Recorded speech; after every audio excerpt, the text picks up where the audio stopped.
everyone. Welcome along to the Sporty Show. Another Champions League evening is upon us as we enter the first round of the knockout stages this year in the Champions League. And we have a very, very big match with Real Madrid taking on Manchester City in Manchester this evening, and many more. I'm your host, as always, Sara, and I'm joined with the one, the only. It's KlintonCod. Okay, introduce yourself. I'm done.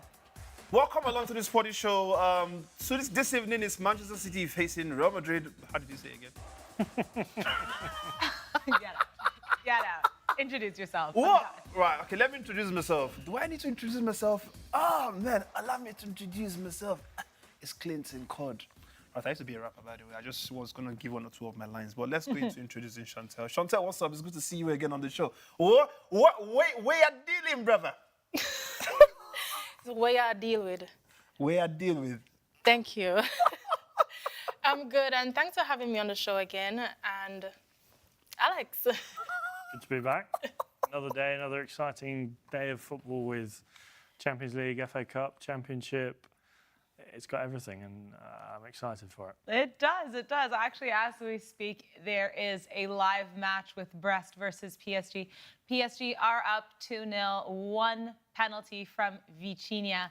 Bro! And Dembele also getting on the board here in this one. But lots of time. We're entering the 60th minute, so about half an hour left in this match before we head into the other three. But there's time. We'll keep you guys up to date on that one. Stop being nice. Just say it how it is on the pitch. PSG, they are milking Brest. Is that simple, man? Say it the way it is. I don't know. You see all you females, man. Like, once again, the fake Micah Richards has joined the show. More like my mic's gone. Oh, okay. All right. Wait. No. All right. Okay.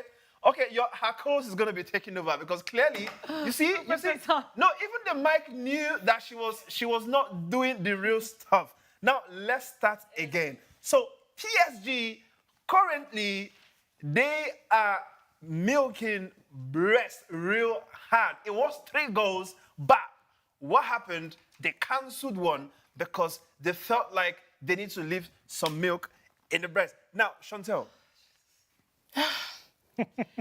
I'm shaking my head because I just know you're coming with something. No, but I didn't come with anything. I only just told you what's going on like this. Alex, Alex, tell me the truth, right? Is this not what is? Did I say anything wrong? Is that not exactly what's going on right now? PSG are beating Brest quite convincingly. You're alone on this one. Hold on. You're alone on Wait, this one. hold on. PSG, they are beating Brest. Is it worse than milking Brest? Beating. Do you know that was violence? Because in football terminology, when a team is winning, you say they are beating the other team. No. You said they are winning the other team, but you said they are. Why would you be beating Brest? That's incorrect English. No, you were just violent on TV, bro. Nah, but you can't. Clinton, you're alone on this one. What do you mean I'm alone? You're alone on this one. But Sara, I'm actually alone. Are you with me on this one? No, she's not. Let's introduce the special guest to the show. Joining us from Ghana, it's Sporty FM broadcaster Eustace Akwe. He will support me. He will support me. Listen, I'm happy. I'm happy you are here, right? Please, did you hear the argument that was going on just minutes ago? Oh, yes, I did. Please, Clinton, tell I've me been the following. truth. Okay, is PSG beating Brest or is PSG milking Brest? I think PSG is actually pressing Brest hard. Yeah. No, so Brest are being pressed by PSG at the moment. You guys thought that was That's bad? a better adjective. That's a better adjective, right? Look at the 3 of them. They thought that was wicked. I thought this was a No, family. Brest are actually being pressed. I can't find a better adjective to describe what's going on. Thank you. But at least I wasn't wrong though. I mean, I was being nice. Of course. Thank you. Yeah, That's Clinton was being... Now, listen, I'm very happy to have you on the show as always. Honestly, you're welcome again, and I hope I do see you even more often. I missed you actually. Okay, let's get to the show. I missed you too. Yeah. Should we leave you guys alone? All right. Always a pleasure to have you back with us, Eustace. Before we dive into the big match of the evening, let's go over what's on Sporty TV this week. Coming up right after the show today, we do have EFL Championship with Norwich taking on Preston. But don't fret, we'll stick with you for our Champions League watch-along, which you can catch on all of our socials. So we'll carry you out through those matches this evening. Later on tomorrow, we have Boca Juniors versus Independiente, Sheffield United versus Middlesbrough. Thursday, we have Godoy Cruz versus River, Al Ahly versus Al Nasr and Ronaldo. On Friday, it's Melbourne versus Wellington, Al Hilal versus Al Riyadh, QPR versus Derby County. On Saturday, we have Banfield again facing Boca Juniors, Adelaide versus Newcastle Jets, Preston versus Burnley, and the big match of the weekend in the Premier League, it's Manchester City versus Newcastle right here on Sporty TV with Leverkusen taking on Bayern Munich in the Bundesliga. We have Levante taking on Sporting Gijón in La Liga Hypermotion, Panathinaikos versus Olympiacos in the Greek Super League, Mallorca versus Las Palmas over here in Spain in La Liga, and in the Serie A, it's Juventus taking on Inter Milan. And we'll wrap it all up back in Argentina with River Plate taking on Lanús. Lots and lots of football, as always, and Sporty TV has you covered. All right, enough of that, guys. Let's jump right in. Manchester City are taking on Real Madrid yet again in the Champions League knockout stage. Remember that this is two legs. The first will be held this evening in Manchester, and next week we'll have the second match here in Madrid at the Santiago Bernabeu. Now, Alex Ashmore, there's so much to discuss in this match. Shall we start off with the lineups, and then we'll get you guys to break down what you think. Manchester City starting off with Ortega, Akanji, Diaz, Ake, and Gvardiol as the back four. John Stones, De Bruyne, Bernardo in the middle, and then it's Savinho, Clinton's favorite player, Jack Grealish with Erling Haaland up front. There is good news for the Blues, though, that Nico Gonzalez is on the bench along with Omar Marmoush and Kusanov, their new players, obviously joining them over the January transfer window. Now over to Los Blancos, it's Thibaut Courtois. Fede Valverde, as we all guessed, playing that right back position as the captain. Tchouaméni, Asensio, and Mendy. Camavinga, Ceballos, and Bellingham will hold that middle with Rodrigo, Vinny Jr., and Kylian Mbappe up front. Alex, thoughts just by hearing those lineups? I mean, two very strong lineups with options on the bench there for Manchester City. I think we've seen this will be the fifth time in the last 6 seasons that these two sides have faced each other in the Champions League, and they know each other quite well, with both winning 2 of the last 4, and we've had some absolute classics from 4-3, 3-3, penalty shootouts. It's had all that we could have asked for, and both 6 months ago, two of the best teams the 2 best teams in the world, arguably, when you look at the stat sheet, and well, 6 months on, perhaps two of the teams that can't quite find their feet. I think City more so in this case with the inconsistency.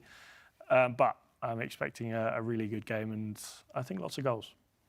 All right. Well, I hope you're right. I'm nervous that this one might not be as exciting as maybe it could be. Eustace, what are you thinking? When I see that this is now back to 2 legs, I always assume the first leg is usually the safer leg. You know, it's not where you get all the theatrics, all the goals. I'm hoping to be proven wrong.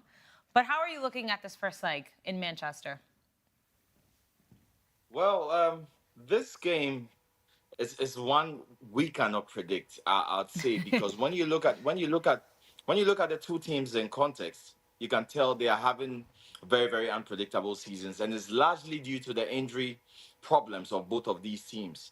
Man City, we know, have been blowing hot and cold, but you look at that Real Madrid team and you look at their red guard, and this is as exposed a Real Madrid team that I've seen in quite a while. You're looking at that makeshift back line, and you can tell that they are trying to be a little cautious owing to the fact that it's a 2-legged tie, and they are playing at the Etihad. That means Manchester City will be very aggressive, very dangerous. I think Man City obviously starts as favourites because they are playing at home mainly, and they have an opportunity to save their season.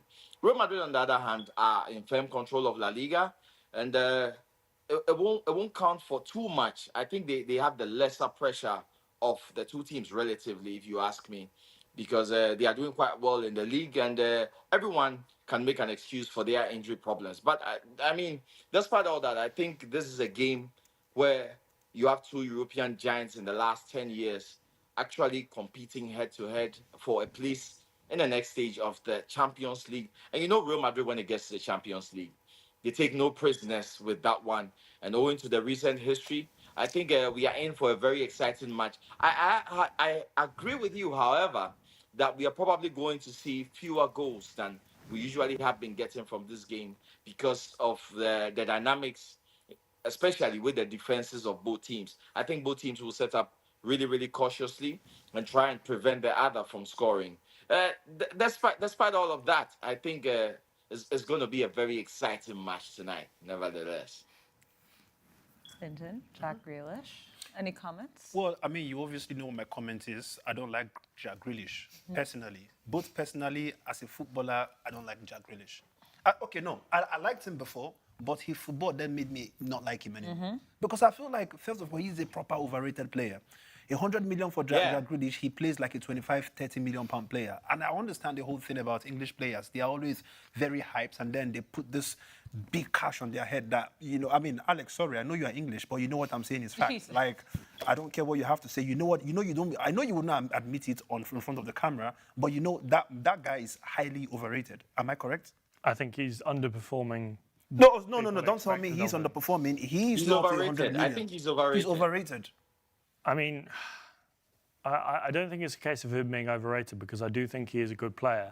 Jack Grealish and Mohamed Kudus, who would you put up or down? Sorry to interrupt you guys. PSG has just scored their third goal of the match. There's 3-0 now Let's not for go into this PSG. I'm thinking it was Ousmane Dembele that scored here. Yes, it was. So 3-0 to PSG. Continue. All right. Okay. I think it's very fair to say that Jack Grealish has underperformed a lot over the last year, 18 months. I don't like this, your English, man. This is my problem. You like speaking English. I'm making a point here. I'm making a point. He's underperformed. He's been objective. He's underperformed in this Manchester City team. He's not lived up to the expectations. The price tag weighed quite heavily on him.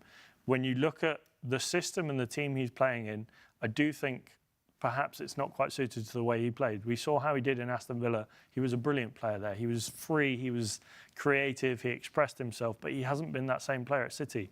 We've seen that quite often with players at City, how perhaps we saw that with Phil Foden since the Euros. He's had a really up and down 6 or 7 months. When you look at Jack Grealish, it's been exactly the same. He's not been... We're not going to compare the same Foden to Jack Grealish. I'm not. I'm just making I'm using Foden as an example of another player at City who's underperformed in a position that's not his natural position. I'm saying, yes, Jack Grealish does play out on the left, but in the system that they're playing in, I don't think it uses Jack Grealish's qualities enough, and I don't think the system that they play suits his style of play enough. Anyways, let me come back to the question you did ask me, because I knew he was going to speak a lot of English, and I just wanted him to finish. You know, when it comes to an English player, we always get this bias from Alex. But I would say the same about any other player. No, you're not going to say the same about any other player. You're speaking about... Give me another player then, and I'll say the exact same thing. Right now, we're speaking about Manchester City and Real Madrid, and the point of discussion right now is Jack Grealish, who I think is highly overrated. I feel like Jack Grealish, he left Aston Villa, I would, maybe he did play, like Jack Grealish in Aston Villa, and then he went to Manchester City. I thought maybe that's not the right thing for him to be. Or like you said, maybe also the system there does not favor him. Okay, but what we've just seen is some kind of drastic drop in what a £100 million player should be given on a team, or for a team like Manchester City. But anyways, today he's going to be combating it with Valverde, right? Do you think that he has any chance of going past Valverde by any means today? I think he's up against it. I think Valverde at right back, I feel a lot of confidence. I actually said this morning on Sporty FM, how as a right back, yes, it's not his natural position, but Fede Valverde is a very strong defensive player. We've seen him do quite a lot of work in that midfield, and I think him at the back on that right-hand side, from a Real Madrid point of view, looking at what Ancelotti will be thinking ahead of this game, that right-hand side, for me, is not something I'm worrying about too much with Fede Valverde. What about that left-hand side with Savinho going up against Ferland Mendy? I also think that is a different battle. For me, that's the one I feel might be the loophole for Real Madrid again. So basically, I see Manchester City going through that right wing. rather than through Jack Grealish. I think with Jack Grealish it's a 0. We are not going to expect anything coming from there. But I also think Savinho has underperformed quite heavily this season. I'm not going to compare him to Jack Grealish though. How would you say Savinho is underperformed this season though? How would you say that? Twice in 31 games. But listen, it's not about scoring. Time as well, though. Even apart from playing time, it's about chances created though. Are you telling? Do you know the kind of chance we've seen this guy create, even at this age? But I'm saying I still think I'm expecting a lot more from him. I know that he's new into his time at City. But you're not expecting so much from Jack Grealish. No, I think for 100 million. I expect a lot more from Jack Grealish. I think he is underperforming. I said that. I think as well with Savinho, I don't think we've seen the best of Savinho yet. Yes, he's showed glimpses, but in 19 Premier League games, he's scored once. From a player of the quality that he has, there's still a lot more to come from Savinho. And I think defensively, Ferland Mendy can do quite a good job at that left-back position. I think it will be an intense battle. I think it will be a fairly even battle. And I think perhaps one where both could have each other's number, and we'll just have to see on the night. I actually think that Mendy would have a very difficult time with Savinho. I also think so. I think so as well. He struggled in that match against Leganés. And now we're talking about Savinho, who I think is more of a, not only to be honest, a better player. One of the fastest, one of the most skillful in that Manchester City team at the moment. So I think that would be it, because I agree with you. Fede Valverde is an absolute wall wherever you put him, and I don't think that's a concern for Real Madrid this evening. Speaking again on Valverde, I still feel sad for him though, with the fact that with everything going on with Real Madrid and the defense, him having to now be the compromise for the team and going to play right back. We know that he is a midfielder and he's somebody who has a lot more to offer in that midfield than going to play at the back. We saw his behavior. I mean, not his behavior, but his reaction to when immediately head down, just against at the game in Leganés, we literally saw how pissed he was, and I know Atletico Madrid. Sorry, Atletico Madrid. I mean, sorry, I felt really bad for him. He's to tell you how much he is willing to offer the team, but he's not having to get the opportunity as a result of the illness going on with the injuries, upon injuries. I mean, but that's just the price to pay if he's that good in anywhere that you put him. And if we really look at what's going on at Real Madrid, like what other choice do they have? So I feel like it's just the price he has to pay. Honestly, I was say because they didn't want to spend in January, but it's a sacrifice. They're sacrificing him. It's not his fault. It's actually very sad. I mean, we were saying that he's one of those players who will literally play everything. The only position I don't see him play, which is actually he will stay in goal. I see Valverde taking off gloves, taking gloves off Coach Wow, and he would make more save than Lunin if Care is not taken. Oh, okay, let me not say. Actually, I think Valverde will be better than Sanchez of Chelsea. I've not seen Valverde perform yet. No, but facts. Come on, Alex, you're a Chelsea fan. Am I lying? I don't know about better. We're talking about a centre midfielder here who's... How tall is Valverde? He's, under 6 foot? He can't be... Bro, how tall is Brahim? Do you know, how tall is Lionel Messi?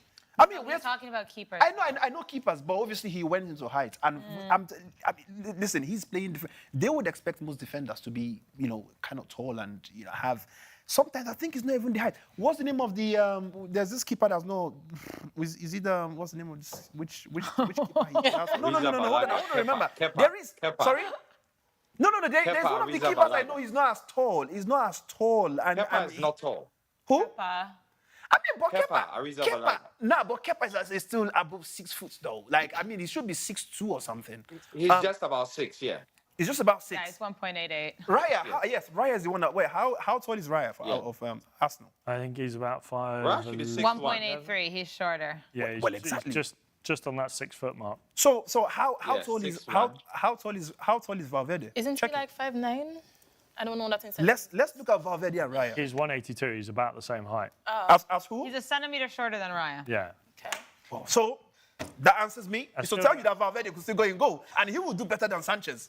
All right. I still don't know. Eustace, let's talk a little bit about the midfield here. Obviously, Federico Valverde will be moving on to that right side of the defense there. And Camavinga is slotting in. Obviously, he's been out to injury, so it'll be Camavinga alongside Jude Bellingham and Dani Ceballos. Meanwhile, over on City, we see John Stones, who will likely be playing that holding midfielder positions with Bernardo and KDB. Obviously, KDB scoring in the last match. I don't know what you want to take from that, because KDB this season has obviously been a little...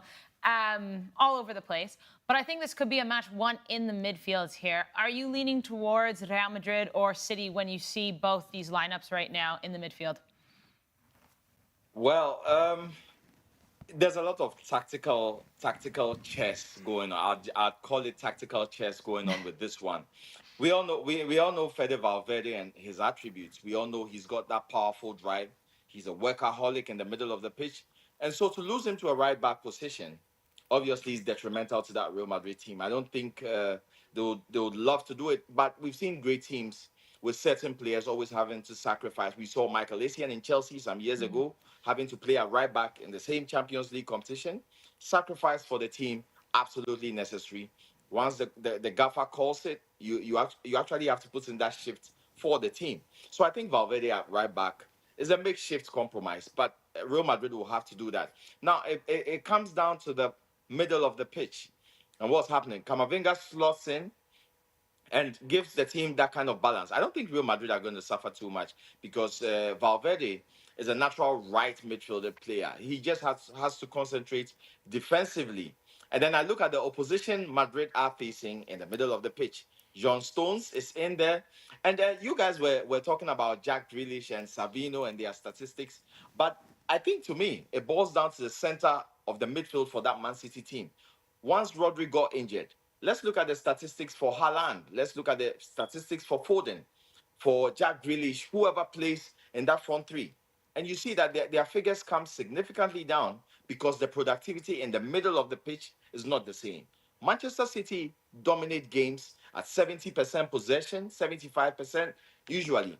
But since Rodri's injury, they have not been able to have that stranglehold on a game. They lose possession, and now it's quite shared with whichever team they come up against. So they usually have 52, 55. They don't control the game as much, and therefore chances created also drop a bit. So they haven't produced the same number of chances because the midfield has not been that strong. Rodri used to play as a single pivot, recycling play and keeping the opponents on the back foot.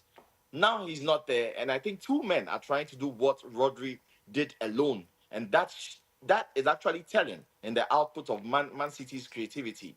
You look at the beginning of the season when Erling Haaland started scoring in the Premier League, and you look at his figures now, and you can see that it's gotten quite dormant because they are not producing as much, and the whole of their play relies on that central midfield role, which they are not able to. So Pep is still experimenting. Nico Gonzalez comes into the squad, not ready to slot into the team at the moment. But I look at the shift he put in during the FA Cup, and he's a decent player. He is a decent player, but I think it will take time for him to fit into that Man City midfield. It will take a bit of time and grooming for him to actually understand their system of play and their template. So I look at this game, back to the game, and I look at what Real Madrid are offering in the middle of the pitch and what Man City is offering. And I think it's going to be very, very cagey, very crunchy, and that is where the winner of this game should be decided. I think that Man City, I'm inclined to go for them to dominate possession. I think they've got the men in the middle of the pitch. KDB is back on song. We saw what he did over the weekend, coming back to reinforce that number 10 role. And you see, Jack Grealish used to drift into that role when he played at Aston Villa from the left-hand side. He had that freedom to move into those spaces. But it's quite a restricted role here because there's absolutely too much quality around that Man City team. So he doesn't have the liberty to drift into those positions. And his role is very basic. So we need a lot of end products from Jack Grealish for us to actually see his input into the system. I think Man City will play really cautiously because they will also be aware of the threat Real Madrid pose offensively. So it's going to be very, very balanced. And I think the in-game management by both Carlo and Pep is what is going. I think the game would be decided from the bench. And that is where I think Man City have a bit of an advantage. Yeah, I mean, if it is decided from the bench, Alex, we were saying Omar Marmoush is available. Nico Gonzalez could get some minutes, obviously. We know Phil Foden's on the bench as well. Real Madrid, a little bit more depleted. I'm seeing a lot of youngsters. Obviously, we know Luka Modric is there, Endrick, Arda Güler, Brahim, probably their best bet, and Fran Garcia. But you have these players on Manchester City, Ilkay Gundogan as well, Rico Lewis, Mateus Nunes, Mateo Kovacic, Jeremy Doku. Maybe a little bit more. Talk to me. Honestly, when I look at that Manchester City team, right? You look at them, you think they're meant to be the giants of Europe as we speak, right? You look at them on paper, in your head, and you obviously look at Real Madrid, knowing their injury list and how they're having to manage players, especially with that defense. You would expect Manchester City to at least win by maybe a 4-0 goal, difference. But it's actually sad when you think about what Manchester City has been lately, though, and it will then make you ask the question, what has really gone wrong with this Manchester City team, right? When you look at that, I understand that the front 3 or 4 of Real Madrid, they look more solid. Having Vinicius, Kylian Mbappe, Rodrigo, and then maybe Bellingham coming from somewhere behind them, and they look more of a stronger threat to, when you compare it to, say, Savio, I understand Kevin De Bruyne, Jack Grealish, who I would never rate at all. And then obviously Erling Haaland is like that guy whom is probably, or I don't know if I would say arguably the top 5 strikers in the world, right? But I just think that it's the Real Madrid defense that will let the team down today, if you ask me. When I look at the fact that, right, you have Tchouaméni and you have Federico Valverde, whom I know he's a superstar. But the question is, if you have, Jack Grealish is still not the guy to run Valverde the way out, because we know Jack Grealish. He's the guy who would act like he wants to take you on, and then he remembers some kind of stuff that happened when he was a child, and then he would obviously send the ball back to maybe some guy in the midfield. That's his manner of playing Manchester City. But in my opinion, if Manchester City are able to take advantage of this 50% defensive line of Real Madrid, I see it going their way, in my definite opinion. I think a big confidence boost for Real Madrid will be how well they perform defensively against Atletico Madrid. I think Atletico Madrid should be disappointed with how they played, but they had 10 shots in total, 2 big chances. Obviously, the penalty is not really, you talk about attacking play, you can't really avoid those situations sometimes. But with a makeshift defence of Asensio, Tchouaméni and Vasquez in that back, those 3 defenders, centre-back and right-back, they managed to stop most of Atleti's oncoming attacks. And yes, part of that was down to Atleti performing poorly going forward, but I think a big confidence boost will be for them in those big games. That defence has been able to and has proven a Madrid derby for them domestically. It doesn't get much bigger than that. It's only the Clásico that gets much bigger than that for Real Madrid. When you look at the way that they performed and perhaps the way that they held up against a really strong attack with Griezmann, Julian Alvarez, these options that they have going forward in a big game under pressure, I think that will give them a lot of confidence going into tonight, especially given how inconsistent Man City have been. We saw them at the weekend against Leyton Orient. They were iffy. They had to come from behind. And I think when you look at how inconsistent they've been in the last sort of 3 months since October, November, they obviously had to come from behind against Bruges to get that win to just clinch a spot inside the playoffs. And I think it will give Real Madrid a lot of confidence given how well that defence performed against Atleti at the weekend. Could you argue the same thing, though, for City with the injuries affecting Real Madrid and the fact that they blew a 2-0 lead to Leganés and lost that game? I think it works both ways. I think the injuries are what would City have to bounce on that, because if this was a full stacked Madrid team, I don't think any of us would be saying anything otherwise than Madrid. But then also we've seen City. Come on, man, you don't want to have Rudiger. Oh my God, Rudiger, why are you in this game? In the past, Man City in big games, like we look at Arsenal, they were absolutely battered against Arsenal, and they didn't offer anything going forward. And these big games, we seldom see Erling Haaland quiet, but since Eustace was talking about there, since Rodri's gone, he's been a different player. And I think Man City are still yet to find their shape and their best 100%. Way of playing since Rodri got injured. Yeah. Can I ask this very quick question, right? In this type of game where we know obviously what Manchester City are capable of doing, especially when you look at that fast Savio, you are obviously one of the most creative midfielders in the world, as we speak, Kevin De Bruyne, you have Erling Haaland. Do you guys think that Ancelotti should have had Fran Garcia start instead of Mendy? Yep. Yeah, definitely. In my opinion, I think Fran Garcia should have started. Yeah. Yep. I think this is... I don't know if Usted has the same opinion as me. What do you think, bro? Yeah, I think Fran Garcia was a more suitable choice for me. I was surprised not to see him in the lineup. I think he brings a bit of natural movement into that defensive unit, and for them to work as a unit, because they are going to be tested, probably the biggest test of the season with this makeshift defense. You need players who are naturally uh, inclined to move in that unit, who understand the movement. He's trying to patch up, but I think the exclusion of Garcia will come to the fore. That is if Man City are on song. If Man City are able to get their transitions right, as we know them to play, if we know we know they will run through the channels, and you need defenders who are actually very smart, very intelligent, reading the movement ahead of the play. And I think Garcia's exclusion is a big. I'm just wondering tactically why Carlo made that call. But we'll see, of course, as it unfolds. I just hope it's not a big mistake, because if it is, Man City is sure to punish Madrid big time. Does anybody see a Kylian Mbappe goal today? Yeah. Yeah. I definitely don't put that beyond the realms of possibility. You see how that City defence is there for the taking. He's going to score. How badly they played against Arsenal.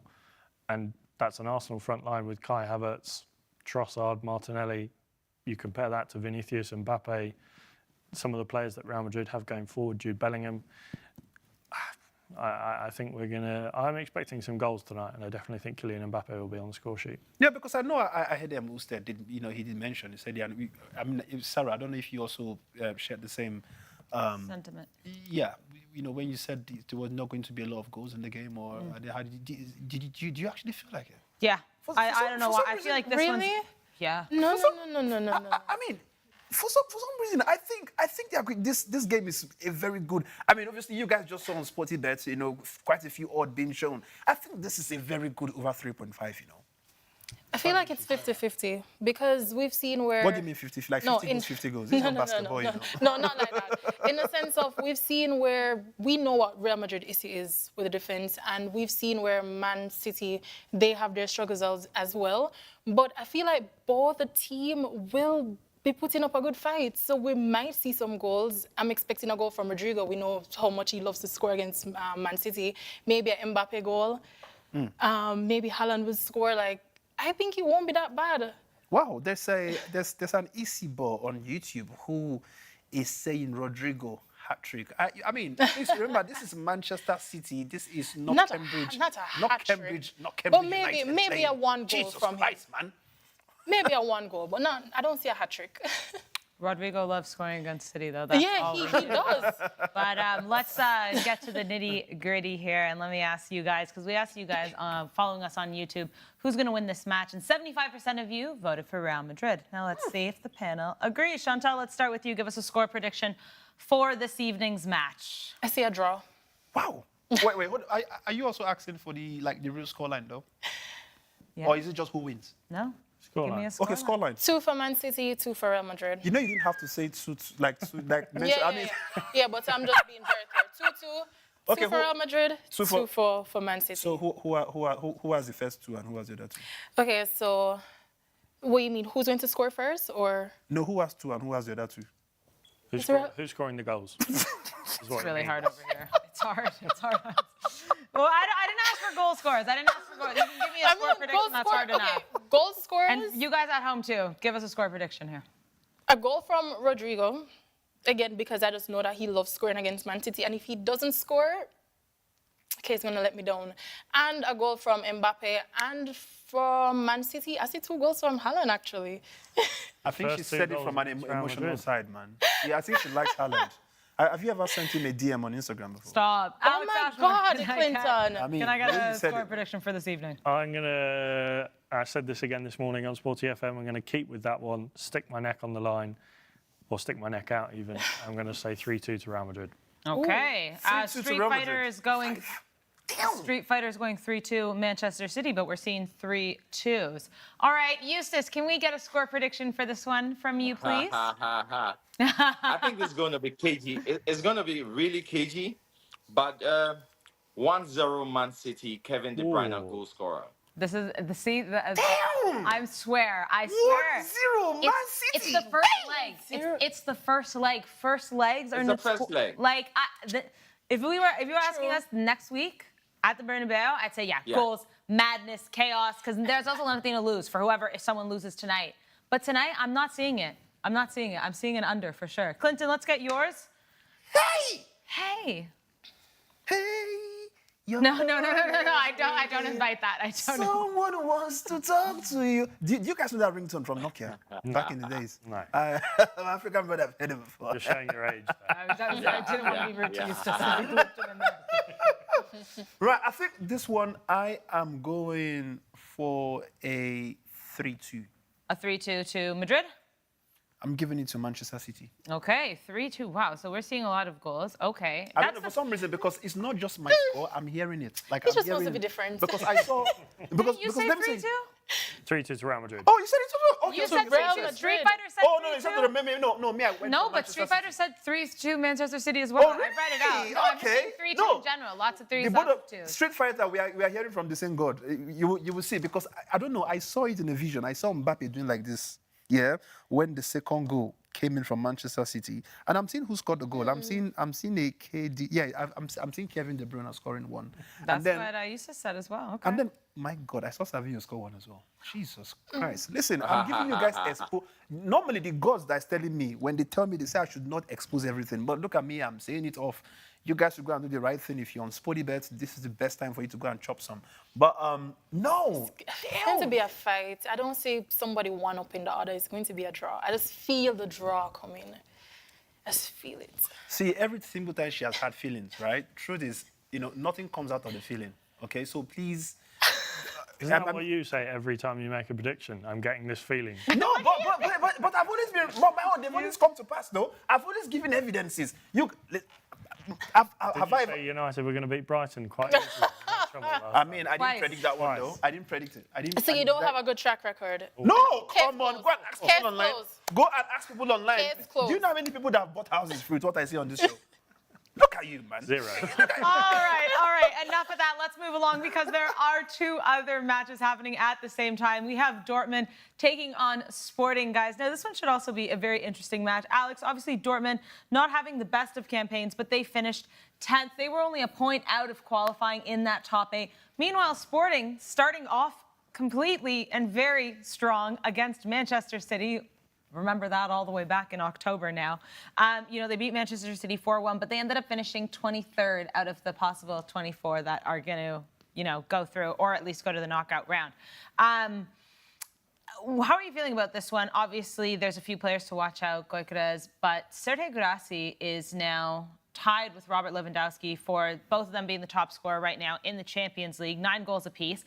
But Robert Lewandowski and Erling Haaland hold the record at Borussia Dortmund for most goals in a Champions League campaign with 10. He's one away from that. And no player in Dortmund history has ever gone to 11 goals in a Champions League campaign. So he could finish this up in the next 2 matches against Sporting.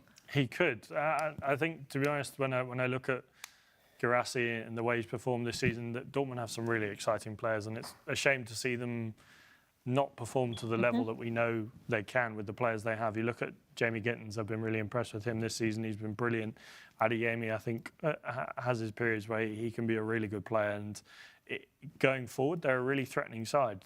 They've obviously dipped off, and since Nuri Sahin's been sacked, they've appointed Kovac as the new manager, the former Bayern manager who lost his first game in charge against Stuttgart at the weekend. And it's been a difficult couple of months. It's been a difficult season for Borussia Dortmund, and I think we've slowly seen it was sunshine and roses when they got to the Champions League final, and then Edin Terzic left. It was, does he know something we don't know? There's been a lot of criticism towards Borussia Dortmund from the fans for certain reasons. Have they done enough in the market to strengthen their squad to keep up with the likes of Bayer Leverkusen and Bayern Munich? And Sporting, on the other hand, haven't won in the Champions League since Ruben Amorim left. So it's the battle of who can stop the rut in terms of managers. And Sporting won their opening 4, or they collected 10 points, from their opening 4 games in the Champions League, and then didn't win a single one in their remaining 4. So it's really who is going to be the team that's going to stop their bad form in the Champions League. And we saw, I think it will be a tense affair. I think similar to the Real Madrid and City one, both teams will be focusing on not losing this game, but I still feel like goals in the Man City game, I feel like this one will be a close affair. I think we'll be seeing a lot less goalmouth action tonight in Portugal. Eustace, obviously, like Alex just mentioned, this match is in Portugal tonight. How important is it for Sporting to try and win this match, knowing that next week they're heading to Signal Iduna Park, and we know what a fortress that is? The Dortmund fans are constantly that 12th man on the pitch for them. Well, Sporting Lisbon, unfortunately, since Amorim's departure, they have started declining, just going down, and the Champions League haven't won a game. They are blessed to have the likes of Gyökeres on the team. He's a natural goal scorer. He will find the net at any given time within a game. So he's saved them most of the time. I mean, when you look at the balance of their play, something is not right with that Sporting team. And if they fail to win this first leg tie, it's curtains down for them, because at the Signal Iduna, there's no chance. I think Dortmund themselves are inconsistent. This season, blowing hot and cold, of course. Nuri Sahin didn't really seem to have a grip on what he was doing. I looked at that Dortmund team, and it was so consistent the way they concede goals. The problem is still pertinent. And I think Niko Kovac has come in, and he's trying to stabilize the team. That will take a while. But for some weird reason, this is a game where I think we'll see lots of goals, because both teams have nothing to lose. They just have to go out there and put the goals in the opposition net. Dortmund will win the return leg at the Signal Iduna. That much I am sure of. And Lisbon will have to score as many goals as possible tonight if they are to stand any chance. They need to win by daylight, which I don't think they are in a position to do. When I look at their mental state and resilience, in the last few matches, they've proven that they don't really have that killer instinct to put teams to bed. But I'm thinking that we'll see goals. It will be very exciting, and Sporting Lisbon have just one job tonight: do not lose. Do not lose. Well, unfortunately, Brest did lose 3-0, and they were at home. So obviously next week, they're heading to the Parc des Princes, and they're going to have to climb a big, big mountain, because 3 goals down to 0 is going to be tough for them. PSG flying high this evening. All right, guys, let's wrap it up with the last game of the evening. PSV versus Juventus. And I think this one might actually be a little bit more interesting than maybe what people might think, with obviously Real Madrid and City going on at the same time. Juventus has 13 draws this season, Alex, and 1 loss in the Serie A. 1 loss, you think, hey, that's amazing. But 13 draws. Obviously, Thiago Motta and this team are trying to find some sort of flow here. Not the best Champions League campaign as well, but they're taking on a PSV who are coming off of beating Liverpool. But PSV only has 1 loss in their Champions League campaign, to Brest, in fact. And I think that kind of flew under the radar. They had several draws, obviously, but this team did a lot better than maybe expected. And 1 loss in 8 matches is good for them. Yeah, no, I think at the end of the day, if you don't lose in football, it's a good thing. Whether that is 13 draws, and I know the Juve fans will be far from impressed with the 13 draws, and they would have much rather have probably 7 more wins and 4 more defeats, for example. I think when you look at how they've played this season, we saw how well Thiago Motta did at Bologna, getting them into those Champions League spots last season. Coming over to Juventus, I think Juventus needed a clean slate. They needed someone to lead them into this new era, so to speak, of success that they want to be on. And it's not been brilliant. I think when you look at their forward line, I struggle to see. Before the January window, I was struggling to see an out-and-out goal scorer. I think Vlahovic has been highly disappointing. Could that be Randall Kolomuani? This is, well, you lead well right into my next point about how I think that signing is the one that they needed, because Vlahovic, he goes on runs where he seems to be playing very well and then goes missing for a couple of weeks. And I think if you're a top side like Juventus and you want to be competing for Serie A titles and Champions League titles, which they should be, it's not beat about the bush here. They are one of the most successful clubs in Italian football. They've been to the Champions League final many times. They've had that success in Europe. They're one of those historical clubs in Europe. And they should be competing with the big boys like Manchester City, like Real Madrid, like Liverpool and Barcelona. And to have that, you need a guy who's going to score you 40 goals a season. And before this January window, they didn't have it. Still don't know whether Kolo Muani is that man to score you 40 goals a season, but he's definitely a good addition to that squad. And I think it'll be a tight one today, but I'm slightly favouring Juventus in this one. Clinton, Randall Kolo Muani scoring tonight for Juve? Probably. Do the spirits tell you anything? No, the Spirit are listening to one song now by Burna Boy using their headphones. So Spirits are on a commercial break. Clearly. All right. Well, before we wrap up, Alex, you're going to give us the best bets you have at SportyBet for this evening. Yeah, I've picked out 2 games. Okay. 2 of them, obviously. Real Madrid away to Man City.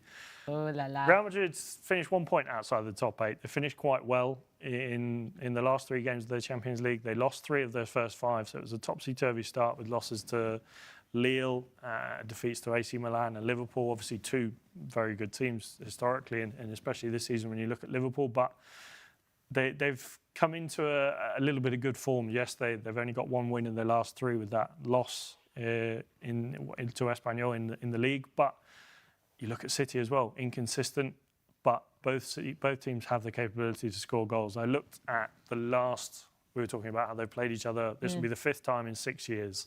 The last 4 first legs have finished 2-1, 4-3, 1-1, and 3-3. So there's goals in these first legs. I know we talk about perhaps teams being more cautious, but I think these games, it's Real Madrid and Man City, the attacking prowess that they have. They'll be both going for each other and both be going for goals. City, 7 of the last 10 games across all competitions have been wins. They're slowly finding a bit of form, but we talked about that Leyton Orient win, not the best. They had to come from behind against Club Brugge to get that win and finish inside the playoff spots. Disappointing start to the Champions League. Only 2 of the opening 7 games were wins, but I keep hitting on that nail, goals, and I've gone for over 4 goals. Oh, my Lanta. Obviously, these odds are subject to change, but at the moment, it's around 3.5. Eustace! 4 goals. Eustace, so, we have a problem. So, yeah, that's my tip for Man City versus Real Madrid. Over 4 goals. Oh la la, Alex. Okay. I can see a goal. I can see a goal fest in this one. Second one, I've gone for Sporting Club de Portugal against Borussia Dortmund. I talked about this earlier. It's the battle of the managers in this one with Kovac and Sporting. Obviously, life after Ruben Amorim. How can they adapt and go into that knockout phase? It's been difficult. Borussia Dortmund are without a clean sheet in 13 games. They had the 2nd best attacking record in the league phase, just behind Barcelona with 22 goals. Sporting on the worst winless run in Europe out of all the top 24 teams in the Champions League. We talked about that caginess and that eagerness to go through into the second leg with still a chance of qualifying for the last 16. And I think both sides will be so concerned about just staying in it, not wanting to go too much for it and then find themselves facing a really uphill battle. And we talked about, we've had these games in the past. You don't want to give yourself too much of a disadvantage, especially for Sporting heading to the Signal Iduna Park. So I've gone for under 3 goals. Again, odds subject to change at 1.48 for this one, under 3 goals. Wow. Eustace? So I've got just 2 picks. I've got 3 picks actually. 3 picks tonight. Juventus to win in Turin. And Okay. I'm going contrary to Alex's prediction for the Sporting game. I think we're going to see over 2 goals in that game. We're going to see 3 or more goals in the Sporting game. Juventus to win in Turin and Man City to win at Etihad. All right. Well, lots going on here, guys. I don't know. I think we're all over the place. Some of us thinking one thing, some of us thinking another. It's good for football because if we have those kind of games where it's just easily predictable, I think that's where the fun goes. But where you have all these different analyses and different takes on these tough games, this is what we love to see. And when we see the surprises at the end of the games, I would love to tell Alex that. I told you. Is that you telling me I'm wrong? Yeah. What game? Wait, what game? Sorry, what game do you think he's going to get wrong? Sorry, I can't remember who wanted what. I mean, obviously the City and Madrid game. You don't think there's going to be many goals in that? That one is No, good. he No, has no, Man obviously- City having more Oh, yeah, we're goals going than... by Oh, but he's not going for a winner. He's going for goals. I'm just saying over No, four no. goals. Eustace is going for a winner. I'm going for no Yeah. goals. No, but I did Eustace predict went Real Eustace Madrid went to for win. Manchester City to win, right? Yeah, Manchester to win. Yeah, But I think it will be 1-0 too. Yeah, that's what I'm saying. So that's why I said I was going to do. By the way, in Africa, when you lose or something bad happens to you, Right. that's how we see. That's we tell you, man. Stop, Eustace, you have to do it now. No, he knows. No, Eustace, come on. No, I know. Clinton is right. Yeah, that's Can how you do it? Yeah, that's how we do it back home. Yeah. So you're saying we should have done that to you when you predicted... I've never predicted anything wrong. Stop it. Stop pushing the narrative on you. Stop. You know So I've you always just been have right. to do it the next time. Yeah, so tomorrow. I've always been right, man. Now I think I'm just waiting to see the all the tricks that will be going on with the City. I mean, the City and Madrid game, they are obviously the games of today, of this evening. If there's any game people are going to be paying attention to, it's that game. And I see, I will be so angry, I'll be so upset if it ends up living up to what happened between Real Madrid and Atletico Madrid on Saturday. I'll be so angry. Let's not. I'll be so It angry. screams this for me. No. Legit, I'm telling you, the first leg, I'm nervous about it. Like I told you upstairs, I want it to be chaos. I want it to be goals, but something is just... No. I don't want peace. I want problems. Always. No, honestly, that Atletico, Eustace, you need to see the vibes of the fans after that game at the Bernabeu, right? Yeah. You would think that there was some kind of natural disaster that meant that everybody lost one person from their family and they were just going to mourn somewhere and they were carrying flowers. They were all depressed. Both Atleti fans, Real Madrid fans, because that was a big game and people were expecting so much to happen. And it just ended 1-1. And what? Wait, do you know how people flew from different countries to come see a 1-1? Bro, people would have watched that on their cell phones, man. Why would you fly to Madrid to come and see a 1-1 in such a huge derby? This is how I see Man City and Real Madrid. If that rubbish happens, trust me, that ref, listen, no, I'll be very angry. Well, let's see what happens tonight. We have the Manchester City and Real Madrid kicking off in 8 minutes. Eustace, it's a pleasure that you have joined us once again. Shantelle, you as well. We love speaking with you guys, but we are actually going to be doing our watch along for all these matches, so make sure you stick with Sporty TV on all of our socials. And after this, we have the EFL Championship with Norwich taking on Preston. So all the games, we have you covered. Eustace, once again, thank you so much, guys. We'll see you all again tomorrow. Do the exact same thing. And until then, as always, enjoy the football. City, That's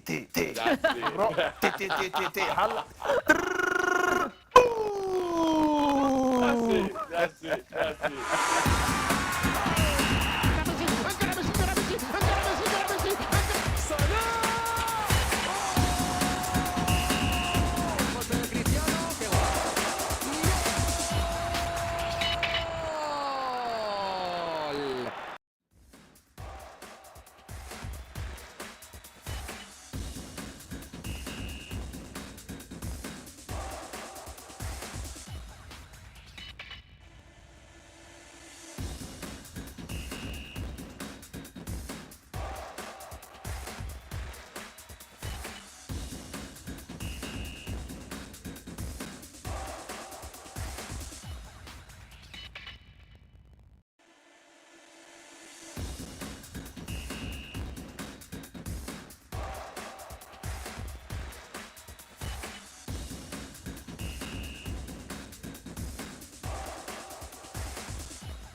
welcome into the Sporty Show watch along. We are back. It's Champions League again, and we have Real Madrid taking on Man City at the Etihad. Obviously, a very, very big match. We'll be watching that match with you, PSV and Juve, as well as Sporting taking on Borussia Dortmund. It's a massive night in the Champions League. It's the knockout stage, and we're happy that you can join us and we can watch along with you guys at home. I'm Sara. And as always, I'm joined by the one, the only ClintonCod. The one and only. It's only us. Yes, absolutely. Is it only us? It's only us. And you're going to be watching the game through us, okay? We'll give you every single detail, every single tackle, every single goal. You're going to be watching it along with us. It's that simple. It's that simple. I'm just kidding. It's not just us. Alex Ashmore is obviously knocking around somewhere. Where are you, Alex? There you are. I'm over here, yes. I'm going to be keeping you guys updated on Borussia Dortmund's game in Lisbon tonight against Sporting Club de Portugal. And, well, as I said earlier, I'm expecting a cagey one in this game. Oh, yeah. Hi, Shantelle. Hi. I thought, Alex, you were going to introduce her. Sorry. Rude of me. It's the Alex show. Alex is always rude, man. Stop that. All right, so the matches are getting ready for kickoff. We do see all the players on the pitch. Clinton, shall we go through the lineups once again? Yeah, for Real Madrid. Let's do it. We have, here we go. It's going to be Courtois, Mendy, Tchouaméni, Asensio, and Valverde, Bellingham, Camavinga, Ceballos, Vinicius Jr., Mbappe, and Rodrigo for Los Blancos. And for the Blues, it's Ederson, Akanji, Ruben Diaz, Ake, and Gvardiol, Bernardo Silva, Stones, Kevin De Bruyne with Savinho, Haaland, and Jack Grealish up front. Well, I mean, we pretty much said it during the Sporty Show. What we deem the weakness for Real Madrid, obviously the defense. Not having the full defensive lineup for Real Madrid is currently a very huge problem. And about Rudiger. Rudiger is somebody I wish was in this game. By the way, guys, the game has just kicked off. And like we said, personally, I'm expecting a lot of goals in this one. Me and you are on the opposite side here. Sarah, I don't understand where you come from with regards to... I hope I'm wrong. Listen, I really do. I'm so praying you're wrong. Okay. Ooh. All right, let's... Alex, if you don't mind, can you go through the lineups, please, for the Dortmund and Sporting game?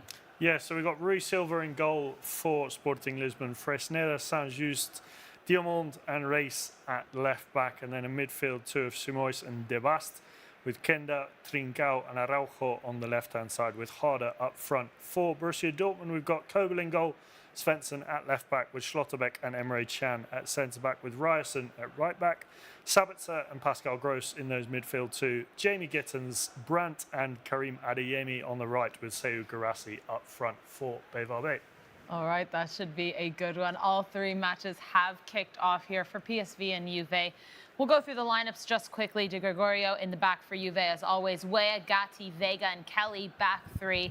Gonzalez, Locatelli, Douglas, Kenan Yildiz, McKennie, and Randall Kolo Muani starting for the old lady. And for PSV, it's Benitez, Junior, Obispo, Flamingo, Ledesma, Saibari, Schutten, Veerman, with Lang, Luke de Jong, and Perisic up front. All three matches have kicked off, and we do have the first corner of the evening for Manchester City, and it's KDB lining up to take this one. Clinton, could be. I'm just looking at the ref, though. I'm happy to see... it's not a corner, pardon me. It's a free kick. I am seeing Trossard's dad. And you know that guy is always very tough. Oh, Trossard's... Yes, we do know Trossard's dad. The memes. All right, Kevin De Bruyne lining up. Ooh, I think he's just gone for goal, you know. I think he did too, but it was Fede who had that. And he read that very well. But I think Kevin De Bruyne did go for goal there. It now has led to a Manchester City corner, though, as we see. Alex, how are we getting on with Sporting and Dortmund? It's been a cagey opening. Dortmund having to do some defending. I think Sporting Club de Portugal have come into this game thinking they want to go on the front foot. But as I said earlier on the show, both teams wanting to avoid defeat and not being too far gone in the second leg as we head to Dortmund at the Signal Iduna Park. I actually do see goals in this one as well, though. I really think this might be a bit more of a high-scoring affair than some are led to believe. I mean, it's the first time we've having these Champions League knockout stages in this format, Clinton. More Champions League football than we've ever had. Obviously, 8 matches in the league phase, then 2 extra matches per team in this knockout phase. And then only we're heading to the round of 16, and then we get kind of back to the normal scheduling of round of 16, quarterfinals, semifinals, and of course the finals. But it's a lot of football. I mean, like a lot of teams, the top 8 are going to be happy that they don't have to participate in 2 extra matches. No, definitely. I mean, apart from the so many games going on, for me, it's just the fact that you get to see from the early stages having to see big teams playing against each other. You know, just like, for example, we would normally expect to see Manchester City versus Real Madrid maybe at the quarterfinals, finals or something. But, you know, seeing it at this stage where both teams are literally battling to get into the last 24, I mean, I mean, you think about the league phase as well. We've already seen Barcelona play Bayern Munich. We've seen AC Milan and Milan. I mean, AC Milan and Milan. AC Milan and Real Madrid. We've seen Atalanta and Real Madrid as well. I mean, we've seen some massive matches already in Inter and Arsenal even. There's been so many matches in the league phase that you would think that they're at least, you know, quarterfinal worthy, and we've seen them right from the go. Absolutely. So, yeah, it's definitely, it's been exciting here. It's been exciting. Yeah, that's literally one of the reasons why I love this new format, and obviously I just hope it continues. And for those of our YouTube commenters saying they don't want to see us, please, I urge you, please see us. I'm a very handsome guy, he's a very beautiful woman next to me as well. The ones in the sporty corner, Alex, the tallest man in Madrid, and Shantelle, probably the most beautiful, people would say she's one of the most beautiful black women in Madrid at this point. I think you guys are privileged to see our faces on this one. So please watch the game through us. Yeah, I should chill, man. Chill, Alex, how's the game going? It's good. It's good. Yeah. Sporting looking like they're still trying to push forward. Obviously, adjusting to life without Marcus Edwards, who signed for Burnley in that January transfer window. So without one of their forwards that we know has been quite clinical for them over the last couple of seasons, and the Englishman getting that move to Burnley, who look like they'll be making the promotion chase successful at the end of the season to the Premier League. But some forward moves here from Sporting Lisbon as they have a free kick just on the edge of the box. Dortmund in all yellow, Sporting in their black and green kit as the cross comes in, and it's headed away by Dortmund, and there's a shot on goal, but it's well blocked. So far no goals, but a cagey one with both teams having opportunities.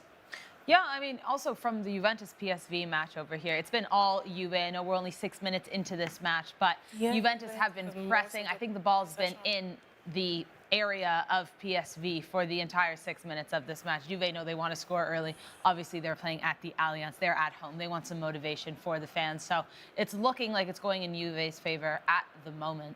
Meanwhile, Clinton, PSG, that game has finished. Real Madrid and Manchester City. So far, nothing to be made of just yet. Yeah, no, I think I'm loving, the way I'm seeing the game. So far, so good. We're seeing just a couple of misplaced passes from Real Madrid. Vinicius still trying to find his mojo. I mean, that's a word, right? Yes. Okay, good. Sometimes I think when I make that, I think Manchester City, they are doing a lot defensively, Oh la la. I'm a kind of predicting. I'm seeing a goal coming in the first 15 minutes of this Real Madrid versus Manchester City. There's definitely chance for Juventus here. My, oh my. That was Randall Kolo Muani. Goes just wide of the net. Oh my goodness. Here we can just see. Oof. Alex, are you up to date with what's happening here with Randall Kolo Muani and Juve? I've seen a chance there. I mean, Shantelle, does it look like Juventus have started off on the front foot? No, honestly, I think they've had most of the possession so far, but possession means nothing if you aren't finishing your attacks. And I think that's what we're seeing right now with Juventus, because they had 2 big chances that they missed. Right, sorry, Shantelle, there was just something. Mbappe was running faster than your well-known Usain Bolt that we were arguing about yesterday. He was oh la la, whoa. Oof. Yeah, it was a chance there. Mbappe had Ruben Diaz beat, but Ederson read that well and came out of his area to clear that away. But Mbappe looking hungry here. Yeah, Real Madrid. No, we need goals, man. We need goals ASAP from just these games. Had a shot, but again, nothing so far. Nothing so. Well, I mean, I guess it's better than when we had those 18 matches on whatever the last 2 weeks ago, and I think in the first 5 minutes we had about 10 goals, and we couldn't keep it up. No, I think I definitely prefer this one because I think it's well manageable. I left that day thinking I watched every single game without watching one of them. So, Alex, what's going on in Sporting and Dortmund? Hey! Harder just for the chance there. The ball cut back towards the striker, but I think Goebel did well there just to get in front of the shot. And it's gone out for, I believe it's gone out for a corner kick to Sporting Lisbon, but a chance here for the home side as it was cleared just before he could get the shot off by the defender. So right, Madrid. Ah! Chance for. Oh, is that a penalty? Is that a penalty? Oh, offside. Hang on. We're just gonna watch. Honestly, listen. If that's an offside and not a penalty, Vinicius is actually very annoying. This is the way control. Vinicius is pissing me off already, man. So this is going to be an Look at offside, as you can. Oh yeah, it's definitely off. Vinicius is off. Wait, hang on. As that But wait. How does he control the ball? Like, look at that. What does that do? Sorry, what are you struggling with here? No, but why is he pushing the ball too forward? Oh, I see what you're saying. I mean, at the end of the day, it doesn't really matter because that play was going to be offside anyways. It doesn't matter. I mean, it was, Real Madrid fans calling for VAR. But in my opinion, so we're having actually a potential penalty check. It may have not been offside, you know. Oh, okay, Sorry, Checovi's done. The check is over. Done. Just It's kidding. done. I was going to say that looked miles offside to me. Both Vinny and Rodrigo were offside in that. It wasn't miles off because if they would show that again, I can't remember which defender was who nearly put them on. It was actually very, very. The difference wasn't that crazy. Was it? Okay. Yeah. Well, we'll have to keep you guys posted on that because I thought that looked very But all offside. I didn't even think you needed a VAR for that. That looked like, regular human refereeing could have told you that. But what I'm saying is, Vinicius though. Oh man. Well, frustration from ClintonCod with Vinicius. I mean, it was definitely a poor control. Thank you. Go lightly just mentioned it. That was a poor control from Vini. Look at this. Look at this. Look at this. Look at this. Look at this. Madrid. Save Anderson. Well read by the keeper. Mbappe, though, once again putting pressure on Man City. He's coming guns blazing here. Right now, we're seeing all Madrid and no City. And again, they're having a chance here. Rodrigo trying to take on what is 3 Manchester City defenders. Alex, Shantelle, how are we doing at Sporting and Dortmund? It's still. Oh my God! Go! Oh my gosh! Oh my gosh! No freaking way! No way! Sorry, Alex and Shantelle. Real Madrid once again putting pressure on Manchester City. Somehow this didn't go out. Ederson was off his line. He did come out, try and saved it, but it was Nathan Ake who ended up blocking the second rebound there. I don't know how that didn't go into the back of the net. But what? Because it's for Mendy. Oh my God! This is what Frank Garcia would. Oh my God! Real really should have scored. They really should have Oh scored in that my one. Jesus Christ. Well, they are putting the pressure on Manchester City, so it does, that has to give them some motivation here. Alex and Shantelle, how are we doing at Sporting and Dortmund? Sorry about that one. It's been a cagey one. I still think nothing really to report. We're just ticking over to 12 minutes, and neither team's had a real concrete chance. We saw Dortmund with a corner from Svensson, but Emre Can was unable to get his header on target, and Rui Costa didn't have to do anything to thwart any attempt on goal. And still, both teams playing it cautiously. I think we're a while yet before we start seeing goals in this game. It's still in its early stages.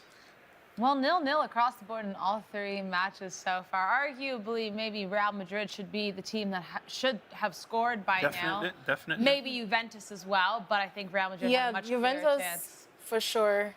Not much. Okay, look at Vinicius. Look at Just zoom in on ClintonCod, please. Look at this guy.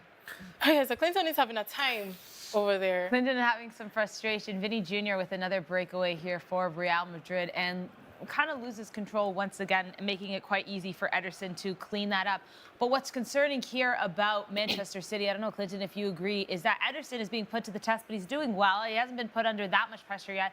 But again, Vinny in between Nathan Ake and Akanji, completely open in the middle of these two. So that through ball allows him to just have that space to run. I don't understand why City's Vinny, defense right now is I don't get it. I mean, what's happening to City's defense is what I would have expected for Real Madrid defense. Yep. And if Real Madrid are having this many opportunities, I just think that they should be taking it. Because if they don't take it now and Manchester City decides to wake up, if Omar Mamouche comes in, these chances that Vinny keeps losing, he would not miss it. Yeah, they will regret that. But early doors. They've literally had like 3 opportunities to be leading already. Yeah.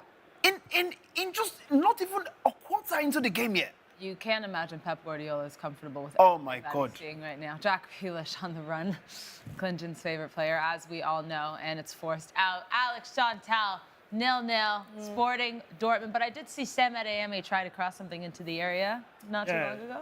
A possible penalty. Do you know what I just did, Alex? I called him Sam Adeyemi because Clinton calls him Sam Adeyemi. Kareem. His name's Kareem. Clinton, you've corrupted me. Sorry, mate. A possible, I don't think it was more of a quiet shout from the Dortmund camp of a penalty for the visitors, but no look at VAR from the referee, or not even a notion of a penalty from the officials. And still 0-0 here with Sporting. Nope. Definitely creating some opportunities on the attack here. As you come to me, as a shot and goal, but well saved by Coble with a shot there from Trincao. Shot here from Manchester City as well after they got a corner, but Savinho couldn't get his foot on it properly. Thibaut Courtois yet to be tested by the citizens. Yeah, You see, if Haaland gets one opportunity, one of the opportunities that Vinicius has had, or even the one Mendy had, listen, right now, Alex, what's happening over That was there? a chance for Sporting. It was a lovely shot from outside the area, off the bar. Coble could do nothing about it. Sporting really pressuring this Dortmund defence and looking the more likely of the two teams to score here as they come on the attack again. But yes, a big chance there for Sporting Club de Portugal. It's a shot, cannons off the bar from just outside the penalty area. Coble could do nothing about it. Also, just a massive save for De Gregorio in the Juventus game as PSV crossed that into the area. Yeah, a miss for PSV. Smells like Nando's. Well, yeah. One of our social media creators is having a chicken in the back room, and that's all the studio can smell. It's not just me, right? Yeah. All right, let's see what we got here. Real Madrid trying to go on the break again. Not too much. Nathan Ake had. I am quite impressed with Real Madrid so far, though. So Knowing far, that they've been the better I team. mean, we know how poor they've been. Recently, especially knowing that, they've been lacking people in key positions, and then going to the Etihad Stadium, literally going to England and performing to, this first 15 or 16 minutes that they've played. I'm very impressed. They've done really well. They've been the better side with Yeah, they've definitely been the better side, and I've not seen anything from Manchester City. Listen, I'm just hoping that Real Madrid are able to take one of these opportunities, because if they don't, Let's see. Like we mentioned on the show, though, earlier, that I think City's bench is definitely better than Real's bench. Could that be the thing that changes the pace of this game? Yeah, I'm not sure, but I am still sticking with the fact that I don't think this is going to be as intense as we think it is. I mean, 15 minutes in across all games, 0-0 across all games. no, but I feel like City and Real Madrid, they've given us, a very lively 15. Oh, I'm not saying that. I'm just saying I think you guys were all saying goals and then people were picking winners and stuff. The game has just started. I mean, it has, but I still, I'm something about the first leg, I'm telling you. That's how I feel. But let's see, I could be wrong. Alex Shantelle, seems like there's a free kick happening here. Chance here for Dortmund as they get ready to whip the ball in. It'll be the first real chance for the visitors as they've not had the opportunity to get off the back foot. Sporting have been on the attack here as the referee just having a word with one of the players there. But yeah, free kick for Dortmund, quite far out, so they'll have to put in a pinpoint cross and get at least a header onto a shot, because we're just inside their own half here. As You stick with me. Dortmund float the ball in, and it's headed across goal, but cleared by Sporting. It's the shot. Whoa, but Manchester City scores! Haaland scores! Oh la la! You said Haaland I knew scores. it. Haaland doesn't I score knew it. against Madrid. I knew Haaland it. against Madrid. I know that's not my game. I know that's not my game. I'm not knew. supposed to be monitoring that one. But didn't I say I was going to score, Clinton? What? Sorry? How do you do the cry thing? Sorry? What did you say? What's she saying? She's saying you didn't think. that You didn't Haaland believe. would score. I said Haaland was going to score. No. No. I said City was going to win He's not 3-2. going to score. Are you DM Haaland? Are you listening to your sister? I'm not my sister. Oh, PSV should have scored right there too. But yeah, it is 1-0. First goal of the evening goes to Erling Haaland and Manchester City. Haaland has never scored against Real Madrid until I tonight. literally just said it here that one opportunity from Haaland, he's going to score. Asensio left him quite open there, as we can see. And it was kind of controlled by the chest of Vardiol, just putting it right at the feet for Erling Haaland. And you have to finish that, and he did. Okay, I have an update for PSV and Juventus. No, we realized that Juventus started out a bit stronger, having more possession. But we're seeing where PSV is finding their form. Oh, and their rhythm a bit. offside? And they have at least 3 shots right now. They just need to finish their attacks, and I believe that they could have a goal very soon. There is a high probability. Well, I mean, there's a probability that the goal might be cancelled. Haaland's goal for offside. They're doing a goal check. I'm weary of whether it's offside or if it was I really hope. a hand. In as much as I want Real Madrid to win, but you know, no. This is why Real Madrid should take the opportunities. You know, Vinicius Junior should step up. I mean, it'll be a wake-up call for Madrid, I think, if this doesn't go in City's favor. Oh, I see Rodri. here for the team, and Omar Marmoush. Marmoush, this is the type of game I want Rodri to be in, man. I miss Rodri in football.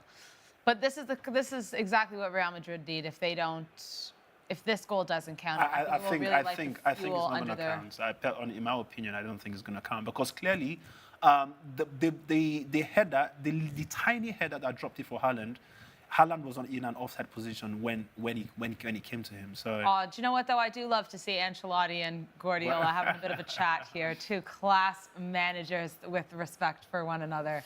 That is really nice to see. We'll check in on Alex and Shantelle just in a moment. We're just waiting for this goal check. Yeah, it is quite long. What is Trossard doing?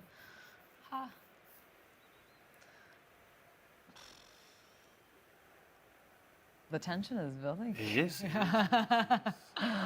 Haaland.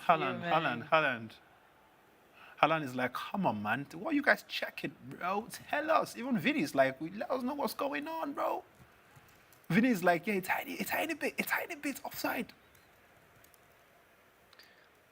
Yeah. I need to see We're about to get it. Come on, mister. I guess we'll see it either way once they make the decision. Wow, the tension is building. Everyone's sweating over here. Come on, Trossard, father, man. Tell us something. What's going on? Well, Right, okay. he's not. Oh, he's going to the captain? He's Okay. What is a goal? Woo! 1-0 It's a goal. Manchester City. We'll now see the replay here and give you guys a bit more of a breakdown because we didn't see the exact line, or at least I didn't. Let's see. So watch, here we watch have. this. You see? He came down for. Sorry, are they checking? Oh.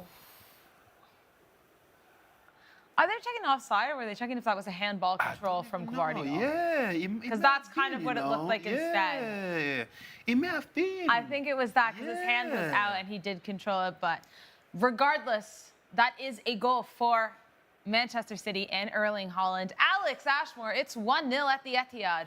Yes, an surprising start, really, given the amount of chances that Real Madrid have had. And Clinton, you were saying about how if you don't take your chances, you can come to regret them.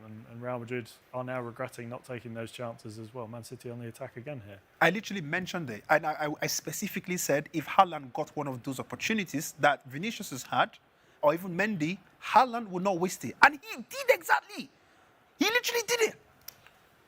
And this is what you got to understand.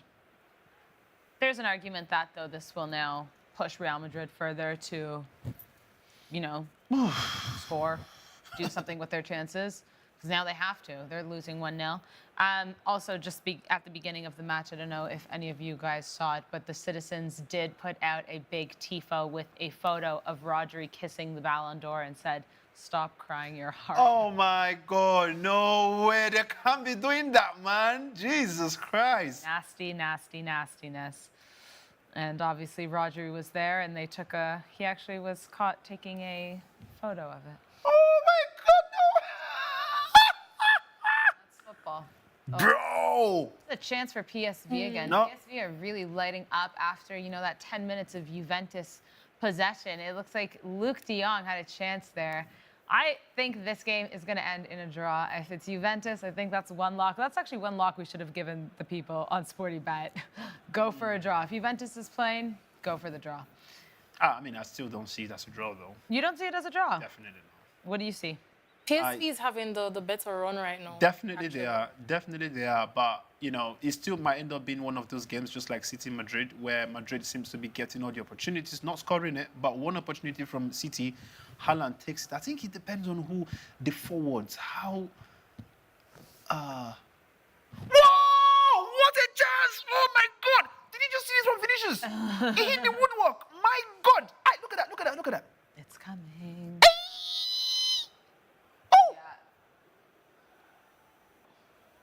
Big cross in from Vinny, and it was over everyone, hitting the woodwork, which has now led to a Real Madrid corner, and it's crossed in and headed away. But chances here. Again, another chance for Vinny. Unfortunately, nothing was made of that. The pressure's on for Real Madrid, Clinton. Maybe this was a good thing. This is what they needed. 100%. Ooh la la. 100%. No, I'm loving this now. I'm loving it. Bit of a game.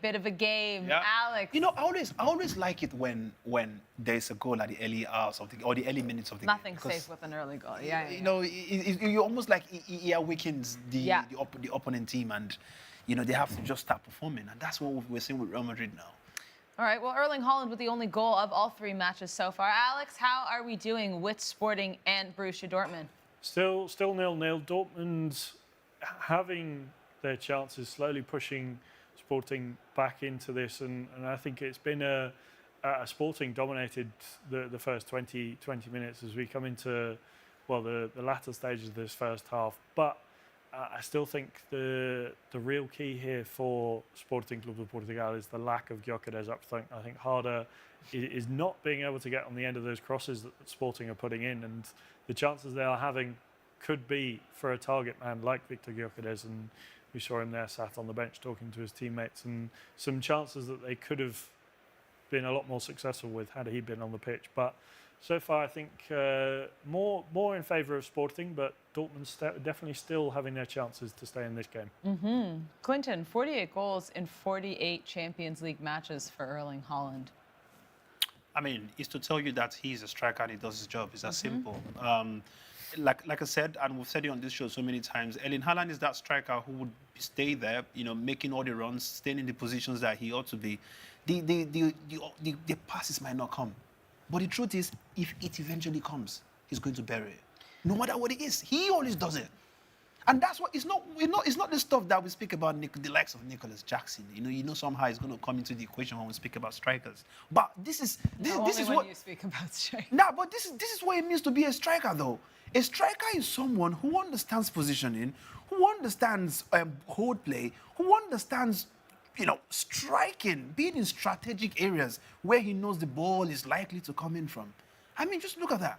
Actually, I'm quite impressed that pass did come from Jack Grealish. I was waiting for you to finish. I am impressed with that one. Your favorite player is the reason this goal has come about. Oh, look at Rodri is quite impressed as well. He's very happy with that one.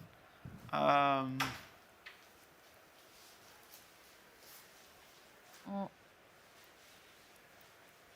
it's a chance for Real Madrid here. No, I think the Real Madrid, they are not doing too bad. I feel like Real Madrid, they are doing the playing while Man City, they are doing the scoring. Ooh, that was a very good shot by, was that, okay, Ceballos. Okay. I mean, at the end of the day, it's got to try, innit? You see, sometimes I think people need to start taking these kind of chances as well. No, fair play to him. Because most times the keepers might not even expect it. Yeah, if you can catch them off the line, but I don't think Ederson was fooled by that one, if I'm honest. Nah, but you know, Ederson, sometimes he could just watch it going, just like Onana would do. Sometimes, I'm not saying Oh, every let's single not time. compare I'm not going to Ederson to compare. I'm not Onana. comparing, but you know, Ederson. Sometimes Ederson just stands and the ball just slides in. It happens to him. I'm not saying he's not a bad goalkeeper though. He is good. He is good. In my opinion, I think Manchester City, they have the first two. You know, their first and second goalkeepers are the best in Europe, if you ask me. Bit of a concern for your favorite player here. Clinton, Jack Grealish is crouching on the pitch. It looks like he might have picked something up. There wasn't a collision. He seemed to have just gone down. Phil Foden's warming up now for him. Oh, after giving such a nice assist. I mean, it was a semi-assist to the assister. It looks like Jack Grealish might be getting subbed off in the 30th minute here for what I assume would be Phil Foden. Jack He's Grealish, holding the side of his, he's definitely gone. coming off. He looked like he was just grabbing the side of his waist there. I'm not sure if he felt some discomfort. I mean, obviously, but... I think he was having a good game, though. Oh. Now you're sad. Get out. So Jack Grealish has come off. Phil Foden and Alex Ashmore. We've had the first substitution of all three matches as well. Foden's in, Grealish is out. Yeah, I think unfortunate for Jack Grealish, who will getting his break in this big game against Real Madrid, and not what he would have wanted. Unfortunately, injuries are something, they're part and parcel of the game, and something that often you can't do anything about. But this is the effect, and we're seeing it more and more these days, of players getting injured, and the more football they play, the more this is going to happen, and the more we're going to see players forced off early with injuries that perhaps otherwise they wouldn't have got. True. I mean, to be honest, we would always say that they play a lot of games, but then again, they get a lot of money too. So he did look, though, like he was a bit, I don't know, even under the weather. Like, you saw his face there, and I'm wondering if maybe because he also was rushed. He was walking off the pitch, and he didn't go to the bench. He's gone right under. So I wonder if maybe he's ill and maybe not fully fit enough. I wouldn't say he's ill. I think he's definitely that. He looked not well. Nah, but that's what Jack Grealish looks like naturally, man. It's only when he's around women that's when he looks more healthier. I've seen him, man, when he's on the beach and when he's, taking photos and stuff, he's happy. But when he plays football, that's him naturally. Well, we'll see if we can find out what's gone on with Jack Grealish. 1 goal across all 3 matches. Erling Haaland, the only goal scorer so far. We have about 15 minutes left in the first half across these 3. Has he gone that quick? That's flying by, isn't it? Come on, it only feels like they only just started like 10 minutes ago, though. Champions League football, ladies and gentlemen. It's always like this. If you're following us along on Twitter or YouTube, drop your comments for what you think, your predictions for all 3 matches, and we'll go over them and see how right or how wrong you guys are. Alex, Shantelle, how are we getting on? Still, well, nothing more to report here in Lisbon. Both teams battling back and forth with, again, no concrete chances for either side. And it looks like Juve and PSV might actually be the more open game here, Shantelle. Yeah. For PSV, well, there's a bit of back and forth going on, but I feel like, again, PSV could have had more goals by now, but they're just not capitalizing on their chances. Oh, no way. I expected a pass, but, Man City just didn't take advantage of it.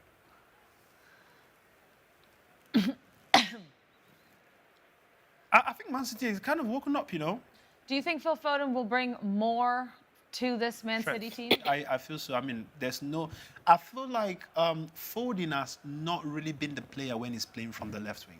You see it. But when he's playing through that middle, especially from that right side middle, right?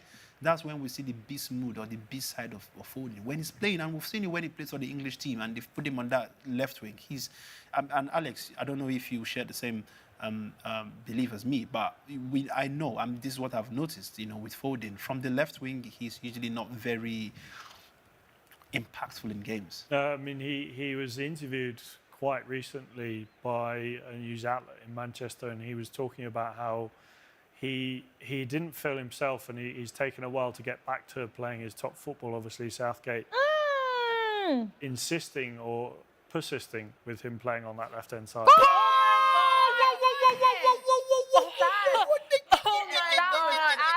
Weston McKennie scoring for Juventus. That build-up lasted about 20 seconds. Oh my God! Did you, how many rebounds?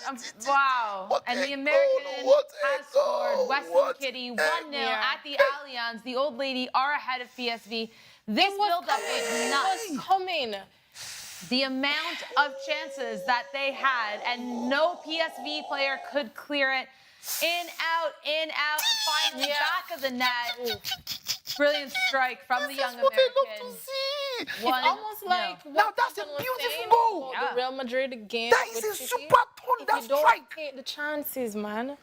That is a thunder down. Oh God, man! See, I bet tell that guy to DM me, man. I have $1,000 for him. Weston McKennie. Yeah. Sure thing. I'm on it. He just 3 goals in 8 Champions League matches. What? Wait, was that from PSV? Sorry, Sporting. Juve? No, there was a very huge shot from Sporting. Oh, It was Sporting, yes, it was harder, just from the edge Oh of the my box, God. fired straight at Victor Kobel, but Victor Kobel fairly comfortable with the save, but definitely Sporting look the at team on the front foot here in Lisbon. Kobel making a meal of it, actually, and saving it with his left hand. Yeah. The ball was fairly straight, wasn't swerving in the air towards him, but Sporting definitely with the team with the clearer chances tonight so far in Lisbon. Shantelle, what did you just make of the goal for Juventus there? Jesus! Oh my! Bro, was that? Wait, who lit that shot? Was it Phil Foden? It's all kicking off. Was a chance there for Manchester City, hence Clinton's reaction. Oh God, nah, these guys are. No, I'm just loving what I'm seeing so far. Shantelle? Okay, so Sorry. back to what you were Fine. saying. Again, I was saying that PSV, they had so many chances to like convert a goal and they missed it. Juventus had possession for most of the majority of the game, and I knew at some point they were going to find it, and they did. I think it was a beautiful goal. Came out of nowhere, but those are always the best goals for me. Yeah. Sorry. Did you just say that Juve had most of the? Yeah, they had more possession. Right. I mean, I would have thought PSV had them. Are you sure? Another chance Yeah. here for Manchester City. Asensio was the one who cleared it away, but it seems like things might be clicking a little bit more for City. They look more dangerous than they did in the first 15. Definitely. I mean, Real Madrid handled it well, but definitely City look like they're just, clicking a lot more. Phil Foden, like you said, Clinton. A lot of people actually are saying that this is an advantage for Real Madrid bringing Phil Foden on, but I think you're right with it's about where he plays. Yeah. Absolutely.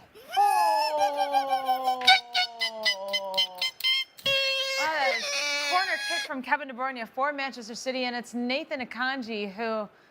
You hit the woodwork again, Sorry, you know? Nathan Ake. Manuel Akanji. Yeah. My defender's confused. And just flicking it right over Camavinga and almost puts it in the back of the net. It just flicks off the woodwork there, but... Oh, and what a it chance was a good chance. Yeah. for Sporting again. Alex, Shantelle, chance for Sporting, I think. A chance, yeah, but still a disappointing shot, and Kobel dealing with it very well.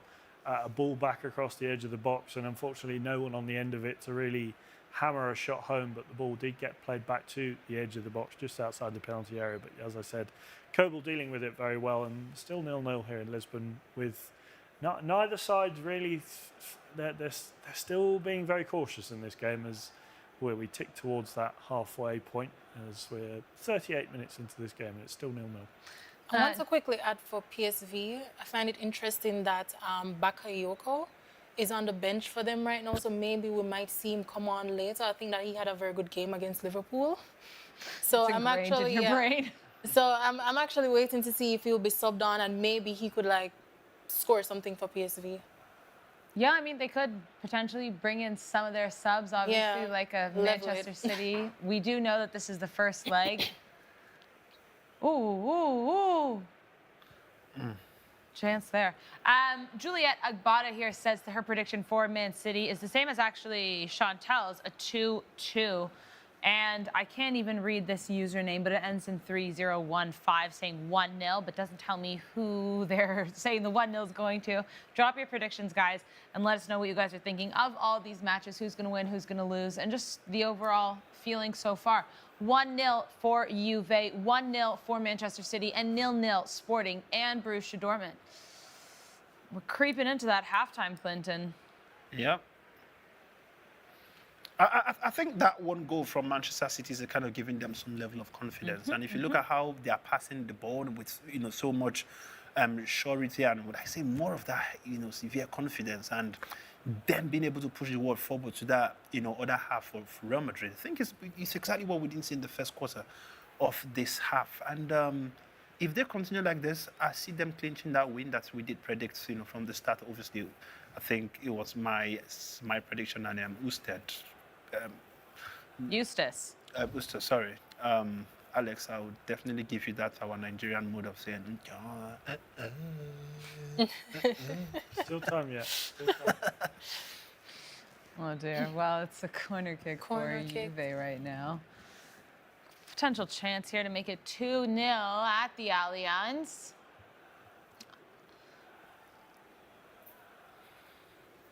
Oh.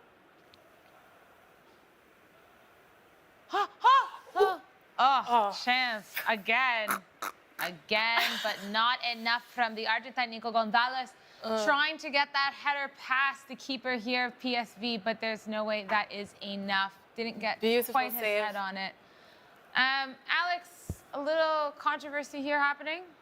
It was a ball in, and I think it's Saint-Just for Sporting who's gone up with, I believe, Schlotterbeck in the area, and I think Sporting are wanting a corner. They have got their corner. Dortmund with some more defensive work here to do as Sporting look to, continue their dominance in the second half, in the second part of this first half here, because Dortmund have, had to do some work here as they put their backs against the wall. It's ball to the edge of the box. Oh, no. Poor shot over the bar and easy work there for Dortmund. Still 0-0 Trincao with a shot there. And yes, I feel like both sides still yet to get out of first and second gear here. You know something that Manchester City have, that I feel like they should have had Fran Garcia start for that sole reason, Obviously, when you think about the fact that you have Guardiola, whom we know he's a left back, but he's always that guy who leads that forward attack as well. Yeah, I mean, you saw how he gave that ball to Haaland and Haaland scored the goal. That's something I see in Fran Garcia that we would not see in Mendy. And knowing that Valverde is that guy who would usually render that kind of assistance, I don't think he has that opportunity to run away from that back, knowing how bad the defense of Madrid has become. Vinicius, what can you do? Nothing. Some of you, sorry. No, you are wicked though. Hey, you going? All right. If this happens again, I swear to God, my microphone keeps falling out. Sorry, guys. Just some predictions from you guys at home watching along. Clip says 1-1. Killoy says 3-2, but for who, I don't know. Markinde is going 4-2 to Real Madrid. Oh, sorry. Killoy says Manchester 3, Real Madrid 2. 5-1 to Madrid. Oh, my God. So they're going to score 5 goals in a row. Can you imagine the chaos? Wow. Gideon says 2-1 to City. All right. So no one, there's not, I mean, I am seeing a lot of 3-2s, though. I feel like we had that a lot on the show as well. Yeah, I mean, these numbers, 3-2s, but to who, I don't know. Yeah, but then again, if this 3-2, I would be expecting one more goal in this half. If it doesn't happen, I don't see a 3-2 happen. Okay, is that Valverde? No, okay, that's Chance! Brilliant. It was Valverde. Who else would it be on the outside? Exactly, yeah. He had to be Valverde. Honestly, like one of the most lethal players outside the box. He goes for it, and it was quite close. The keeper was there, to be fair, but it was a brilliant shot. Valverde is such a treasure for Real Madrid, man. He's their best player. No, Huh? Who's their best player? In Real Madrid? I don't care. Would you reckon he is? I think Let's hear from the audience as well. consistent-wise, yeah, because I know Mbappe is going to obviously be the other one. But I think in terms of consistency, in terms of leadership, versatility, Absolutely. you can rely on him more than I mean, anyone. I would go for Real Madrid every day. He's a Like, gift. Facts. Real Facts. Madrid. Wait, what? Oof. Sorry, I would go for Valverde. Valverde. Sorry, Valverde, I meant. Sorry. Let us know, guys, who's the most important player on Real Madrid. Drop your comments and let us know why. Alex and Shantelle, who's the most important player for Real Madrid? Tell us why. I think you hit the nail on the head there, and it's a chance here for Dortmund. So, Guirassy being brought down earlier in the box and shouts of a penalty, but nothing given from the referee. But yeah, I think Valverde, given his versatility, his adaptability to different positions, he can do everything. He leads well on the pitch, as you said, and on top of that, he is one of the best players in his position, if not the best in terms of quality. And you never see him have a bad game. He is one of the best players in the world. You know what? That statement. In terms of versatility, though, can we slide Camavinga into that discussion? I still think we are not sliding him. We are pushing him out. Come on, man. What's your problem? Can we just sneak him in there? Just snack words. Listen, right? He Alex did make a very huge point. He said he hardly has a bad game, and this is how you understand. Absolutely. People Absolutely. who are really. Poof. Chance for PSV, not bad at all. Taking a note from maybe So Federico close. Valverde outside of the box. Oh, I did well there, but just a bit wide, unfortunately. I'm telling you, the screams 1-1. There's a lot of back and forth going on in this match, and it's really on. I love it. But who would you guys say is the most important player in Manchester City at this point? I mean, let's all agree that Valverde is the most important player for Real Madrid. Let's go to Manchester. Can we quickly City. just check in with our viewers and hear what Let's they see. have to say, and then Right, we'll let's move see. to Manchester Yeah. City. Sorry, Toby said 2-1 to Man City. It's between Vinny or Mbappe, says Juliet. Arda Vibrante says Mbappe. Clip says Fede has the most football IQ aside from Luka Modric. I agree with the lady. Thanks, Samuel. And I think Juliet is already answering your... Someone said Arda Güler. He just doesn't get minutes. I think perhaps on what goes unmentioned is Thibaut Courtois. I think he's Yes. Without, goes without saying. No, but what we Wow, what in the world? what we got to understand about Thibaut Courtois is the fact that if he's not there, I think Real Madrid will still win games. You know, when you have the like of Lunin, whom I believe is not really a bad second choice goalkeeper for Real Madrid, people tend not to miss Courtois at that. You know, it's not that crazy. But we understand that Courtois might go as maybe the best goalkeeper in Europe at this point. Are we? in the world. In the world, exactly. Absolutely, in the world. But, I will still leave it for Valverde to be the best player in Real Madrid. But for Manchester City, I've seen somebody say Haaland. Will Haaland be the most important player for City? Sorry, just circling back here. Markinde says Valverde is really important, but Valverde himself will tell you it's Vinny. What? Sorry, let me see. Wait, sorry, what? Sorry, is this Markinde saying this? Markinde is... Sorry, Valverde... Nah, Markinde definitely smoked something this evening, man. This from a Real Madrid fan who watches all Real Madrid game. Nah, I want to smoke what you smoked before I sleep tonight. Oh, dear. Definitely. All right, Okay, well, so we're at halftime for PSV versus Juventus. it's halftime for Sporting as well. And Dortmund, there's about 30 seconds left here in the chance for Real Madrid and Manchester City. Mbappe looking to get a chance, but Nathan Ake getting a good foot on that and blocking. Somebody that. just mentioned Rodri being the most important player for Manchester City. I mean, in the grand context, yes, but this season he's not been. He is their most important player, but he's not been the most important player this season. But what do you mean this season? Because he's not played this season. Like, that's the reason why he is the most important. For me, That's what I'm the saying. fact that he's out shows that he was the most important player. But I'm saying in terms of players actually playing, I'm not including that conversation. Okay. But in terms of just the general conversation of how you notice so much when he's not playing, how worse. How much worse I think City are without Rodri, and I think when you look at the effect he has on that team, it's incomparable with the other players on that team. Okay, so in terms of the ones who are playing now, who would you say is the most important player We're then? not calling any of these.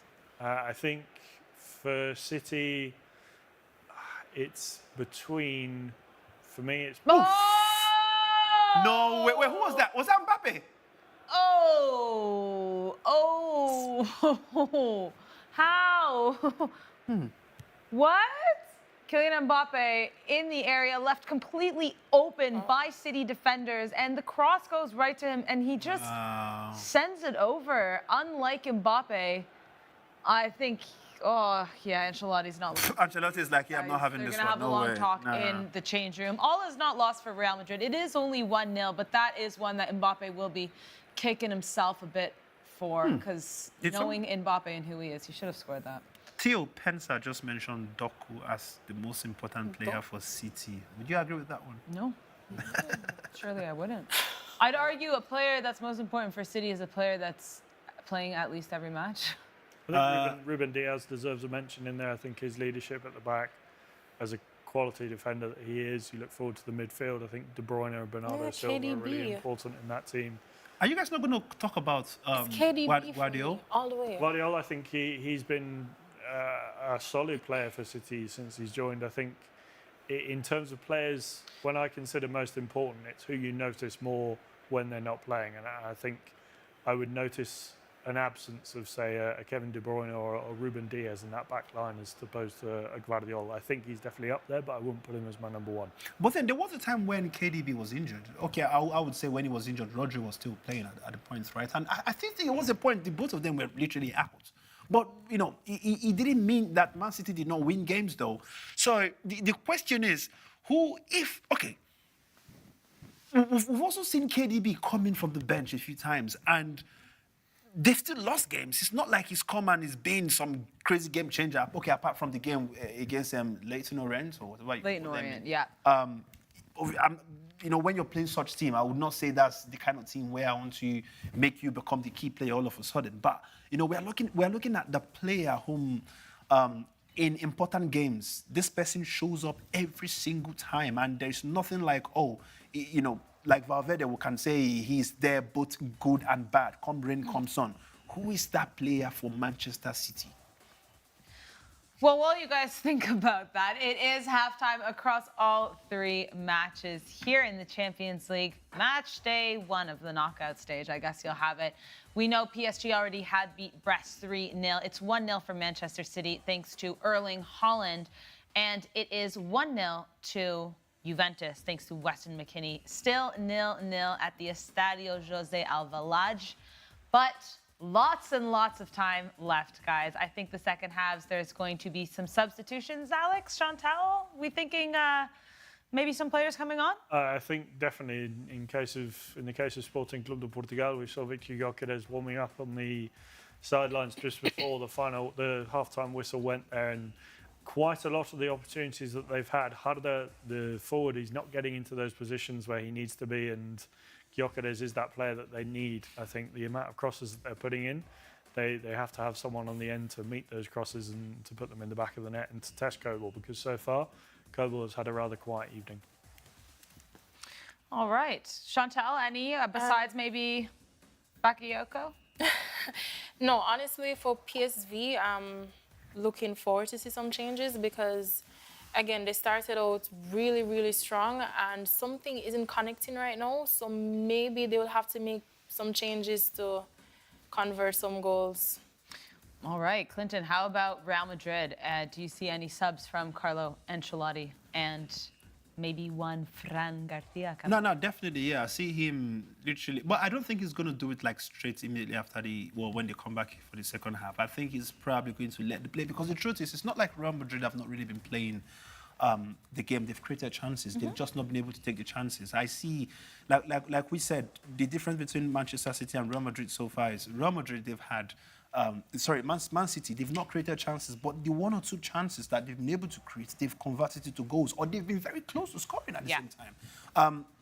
City, Real Madrid, what they need to do now is they need to start looking at making their shots more accurate. You've seen the ball hit the woodwork how many times already for Real Madrid. We've seen Vinicius, we've seen Mbappe even having, that really close opportunity just before the halftime. It's to tell you that there's nothing wrong with their gameplay. I just think that the people in front need to start doing their job.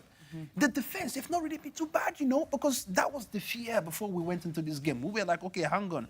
You have Valverde, who's meant to be the guy being in that midfield. You have Tchouaméni, who's also in mid. So you have two midfielders playing in on that defense. And then you have an Asensio, who I would say is more of an upcoming centre-back. He's not really fully matured. You're not going to compare him to the like of Rudiger or Alaba, who's been there, right? So already we are counting 3 amateur defenders. And then you have a Mendy, who is not really the guy that you can say we want to have heavy confidence in. So look at this. When you look at this on the table, you have 4 defense that are questionable. But they've been doing the job. So now the people who are up, Jude Bellingham, Kylian Mbappe, Vinicius, these guys, they need to start taking the chances. Do you think we might see a substitution then up front, maybe for the likes of Brahim Diaz or Enrique? I mean, it's definitely going to happen, but maybe we're going to be looking at around 75, 80 minutes. Assuming the score remains like this. I still see goals, especially this second half. I think what's going to happen in this second half is what you're saying for the return leg, right? It's going to start from this next 45 minutes. Yeah, and we are going to see Real Madrid literally having to now take matters into their own hands. Everything that's happened, I'm sure Carlo Ancelotti is going to go into the locker room to say, nah, listen, we need to start taking our chances. You cannot just be shooting. Like that last shot Mbappe had, right? Some players would maybe, because there was a whole space, maybe there was time for him to maybe stop the ball. Have one touch. Just one touch. Push it a bit there to the right, and then maybe take it to a point where it's not going to be forced to fly up. But he literally just wanted that golazo, and maybe it was the adrenaline. Right? So these are the conversations I think will be happening in this just before they come back, and hopefully the goals will start jumping in. What about for Manchester City? I mean, we know Omar Mamouche is on that bench, and they, like you said, they haven't had many opportunities, but they took advantage of the opportunities they did have. Omar Mamouche, not only we know is a very strong striker, but he has pace to this team, which a depleted Real Madrid defense might not be able to handle. No, true. For Manchester City, I think so far so good. I don't really see too much issues with what is going with their forwards so far, right? The only problem I see with Manchester City is just the defense at the moment, which is quite the irony of what we were saying just before the game started. We were saying, okay, when you look at that defensive line, Manchester City pretty much, they have everything. They've literally come with full force. Literally, like you would say, they've said, I don't want peace, like, I want problem. Everybody come out. And this is what I would have expected Ancelotti to do too, with that that defensive line with Fran Garcia maybe starting the game. But it's just the opposite. Yeah. It feels like they keep overlapping, creating that big space, especially around that right wing, And we see Guardiola, who is meant to be the left defensive guy, overlapping, he was the assister to Haaland's goal. So these are. I don't see anything going forward for Man City in terms of changing anybody from that front line. I think they are just doing what they are, But if Mamouche does come in, it just means maybe they are bringing him in for more chances to be created, because we know what Omar Mamouche is capable of doing. We know how much he can take the ball, and he can run just by himself. We know how much he can literally run around defenders, and if they're able to use the opportunity of his skillful abilities on this immature Real Madrid defense, I think that's when more goals is going to even come for Manchester City. Oof, all right. Well, let's see. Alex and Shantelle, I just wanted to ask you guys, obviously in the league phase, Alex, we spoke specifically with Gary, who always said, Tuesdays are the goal-scoring days, and we did find that a bit of a trend. Obviously, now we're in the knockout stage, and we're back to having 2 legs in football, which is something that we didn't have in the league stage, the league phase, rather. But does it seem like we might not have as many goals in today or tomorrow's matches? because we have that second leg around the corner next week? I think it is the second leg, but then also you mentioned there, because it's knockout football, there's a lot more on the line, whereas in the league games, teams had less to lose. And if you go all guns blazing in the first leg and then you find yourself 2 or 3 goals behind coming into the second leg, it's that mountain to climb. And I always think back to that Ole Gunnar Solskjaer quote where he was asked after the first leg against PSG a while ago, and he said, mountains are there to be climbed, but you don't want to be climbing those mountains when it comes to the second leg. You want to be 1, maximum 2 goals in it. And I think that's why we're seeing teams being a lot more cautious when it comes to these first legs. And they also will have their one eye. It depends if you're away in the first leg, you're looking at the second leg thinking, especially in the example of Real Madrid here, they're knowing that they're going back to the Bernabeu next week, and that's where they feel strongest, and they can take the game to Manchester City. So if they keep themselves in this game, if they go away with a 1-0 defeat on the night, yes, they'll be disappointed, but I still think they'll go into that game next week at the Bernabeu thinking that they can win this game. And as Ancelotti said himself, 90 minutes at the Bernabeu are a very long 90 minutes. So yeah, Shantelle, I mean, listen, besides maybe Brest, because they did lose 3-0 to PSG and they have to play that second return match at the Parc des Princes, if these games were to all end as they are right now, 0-0 Sporting and Dortmund, 1-0 Man City and 1-0 Juventus, I don't think any of the, the losing sides, so right now, PSV and Real Madrid are going to be too threatened by that, right? No, definitely not. And just to go back to what Alex said, I feel like now we're seeing where they're more cautious. So I guess not to do too much in the first stage because you still have that second leg to go, but at the same time, you don't want to be too far behind. So I guess it just depends on the team as well. So we just have to wait and see. We will wait and see, but the second half is slowly approaching. We have the Juventus players in the tunnel getting ready to take the pitch, and some players warming up here for Borussia Dortmund as well. Clinton, what's going to happen in the second half for Manchester City and Real Madrid? Now, like I said, it depends on what changes that we will be seeing. What changes do you want to see if you were Carlo Ancelotti? Oh, that's a very good question. Ooh la la. Shantelle and Alex, I'll ask you the same as well. I think what I might be doing in terms of changes. By the way, was Rodrigo in this game? You know how funny it is? Because I didn't say anything when I was asking you about substitutions regarding Brahim. But Rodrigo is notorious against Manchester City. And unfortunately, in this first half... Oh, wait. Was he playing this game? Was he actually playing? Okay, I'll tell you very easily, right? Because the truth is, if he was there, he was definitely a spirit and he was very invincible, right?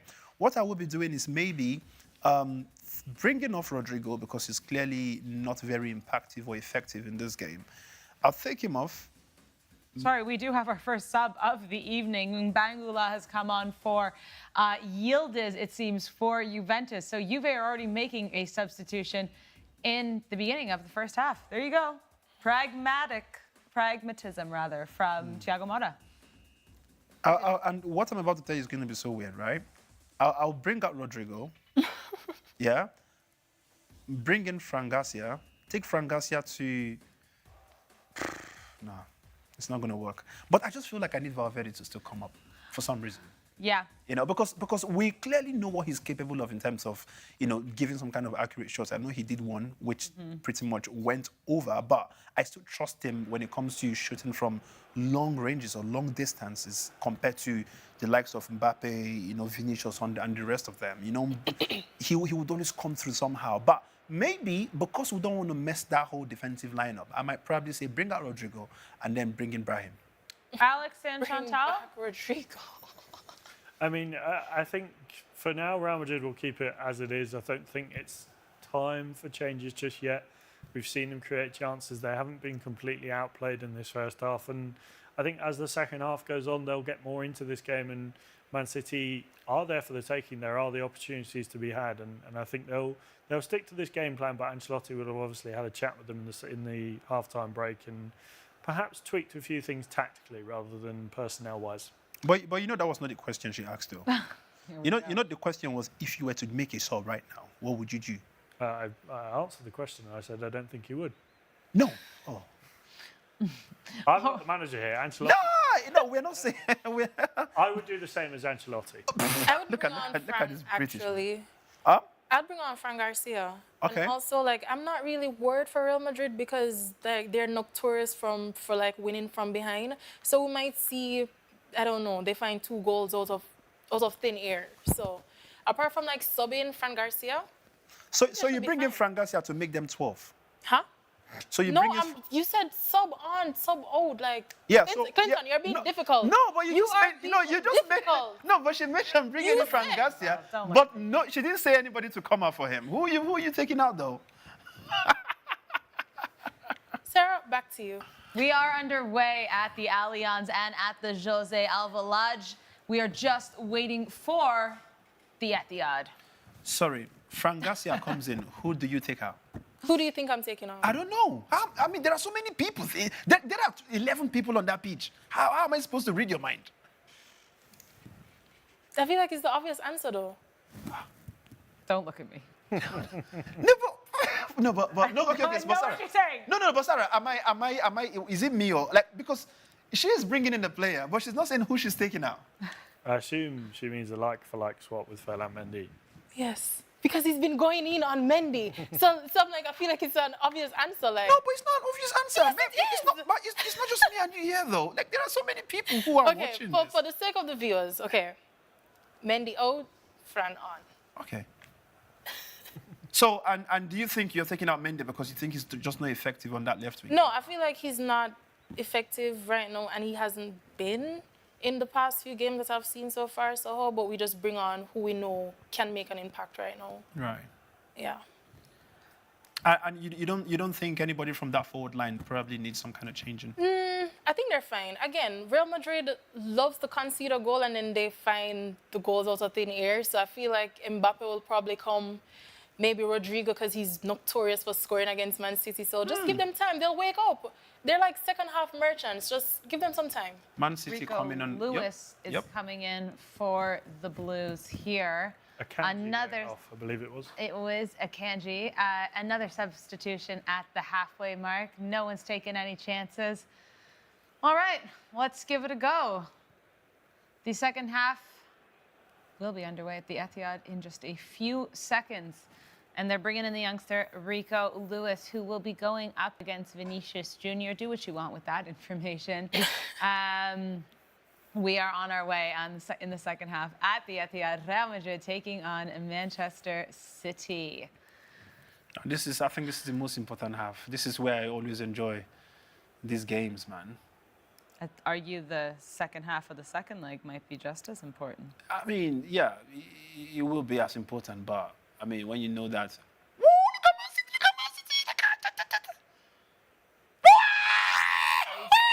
Are you joking? Erling Haaland coming in hot in what was his probably first touch here in the first play of the second half. Oh my goodness. And he actually hits the woodwork there. Lots of balls coming off the post here in this game.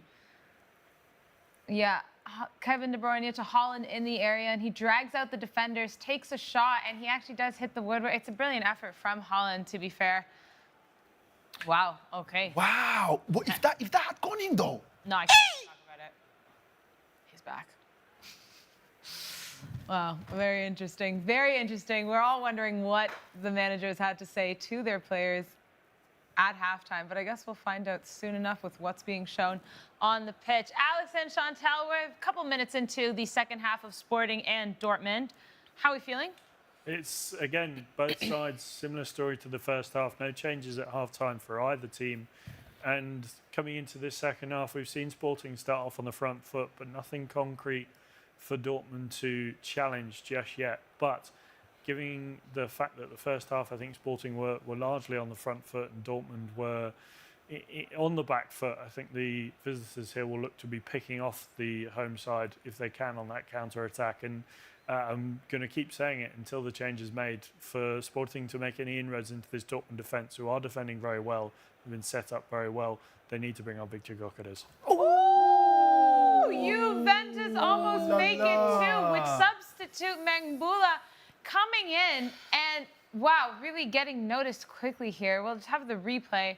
My, oh my, could get spicy at the Allianz. Oh my days. Absolutely destroying the defense. Oh, wow, nah, that if deserved that the goal, scored, man. if, Nah, that, that if they deserved the scored goal. that, it was a brilliant, That deserved the goal. brilliant run there. And wow, some of those plays you just watch and you think that, yeah, they should have scored. I'm quite impressed with City though, because you know with how poor they've been, and facing the Real Madrid right now, like and playing the way they seem to be playing so far, it's quite impressive. You would just think that okay, all this while they've just not been taking their meds, and all of a sudden, the manufacturer started producing it again, and they're back to being.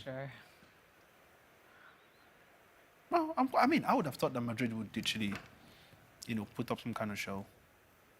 Well, there's still time. There is still time. Alex and Shantelle, how are we getting on?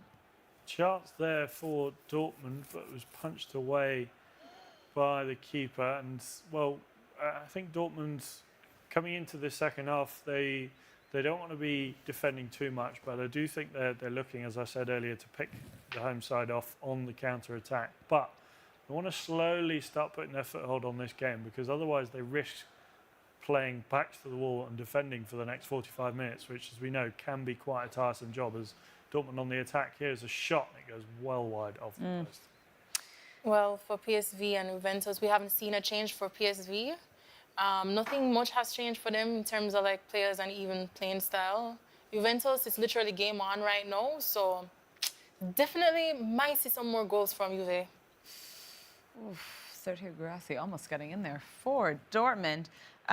Meanwhile, Markandé says that Clinton, Brahim and Fran will come on at the same time. For now, no sub. I mean, obviously, I wasn't expecting the sub to happen like straight off. But like I said, I was expecting more of, you know, more like a 65, 70 minute kind of subbing. Assuming it does stay like this for Real Madrid. But clearly, we could see that Manchester City, they've kind of woken up, and you know, there's this really flair.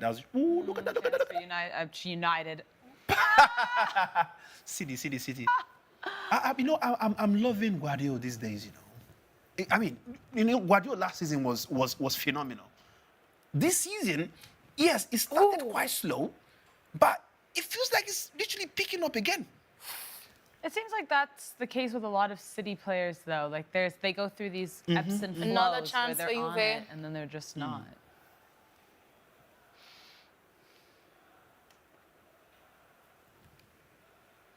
Markandé, you might have to tell Clinton which players you're bringing off, just so he doesn't get confused. Playing with 14 players. Nah, you can't even use that joke, mate. That with the one with Shantelle was very obvious. You only just said bringing Fran Garcia. No, because it's obvious who would come off for him. but you know, people make any kind of change. Like, yeah.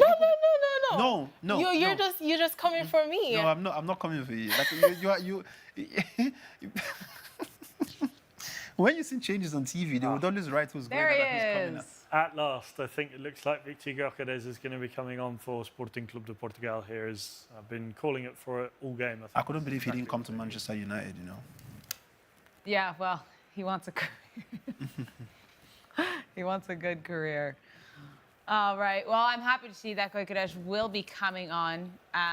We know what this young man is capable of, and hopefully it's goals. Unlucky.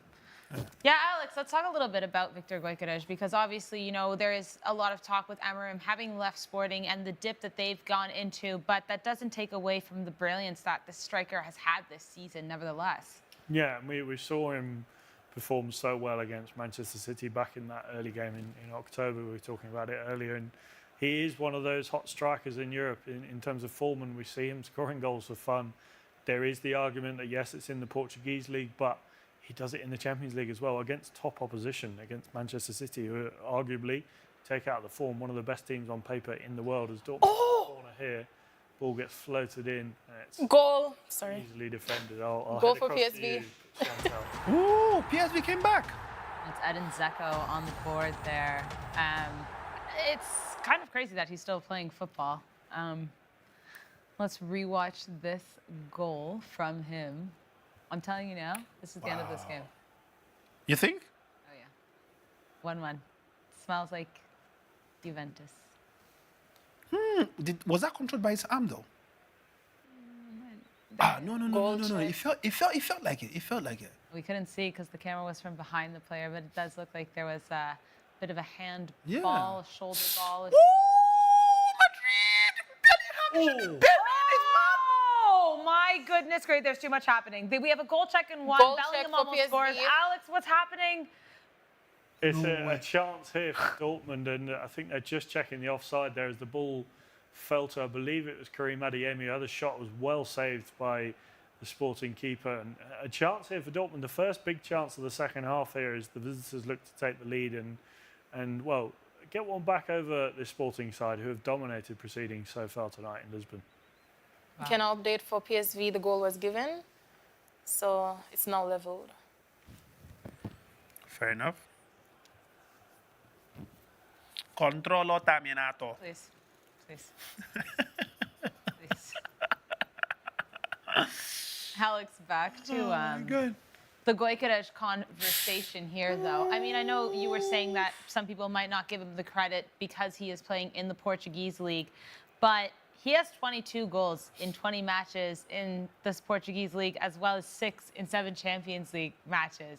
Surely those numbers speak for itself, regardless of where you play. I think that is the perfect counter-argument, as we say that the quality of the Portuguese league, yes, might be not up to the standards of, say, the Premier League or La Liga, but when you look at what he's doing in Europe's top competition, he's still performing. 6 in 7 goals is no easy thing at this level, and you look at a few number of teams in that top 8 that would definitely be looking at him. I look at Arsenal as one of those teams who are trying to sign a striker over this January window, or perhaps not trying hard enough. We looked at how Isak could have been a perfect fit, and Arsenal not wanting to get the checkbook out in January. And I think we're living to see the regret there, with obviously Gabriel Jesus now out for the rest of the season. And I think the longer a club like Arsenal leaves it, the price tag for Gyökeres will go up, and not necessarily just the price tag, but the competition for his signature, as other clubs will come in and start sniffing around. Vinicius seems to be being a handful for City. Mm-hmm. That right back. Really good chance there for Mbappe. Also, my apologies to Ivan Perisic for me calling him Edin Dzeko. I've lost my absolute mind. Sometimes with these watch-alongs, your brain gets a little scrambled. Do you remember Edin Dzeko? No, but I remember Perisic very well. You just saw him. I hope you do, Clinton. He just scored. Juventus have made some substitutions here. We've seen who has come in. Nico Gonzalez has come off for Francisco Conceição, and that is the only sub so far. No subs for PSV just yet, Shantelle. Yeah. I mentioned it earlier, but I feel like they need to make some changes. But they seem to be doing quite fine, so let's see.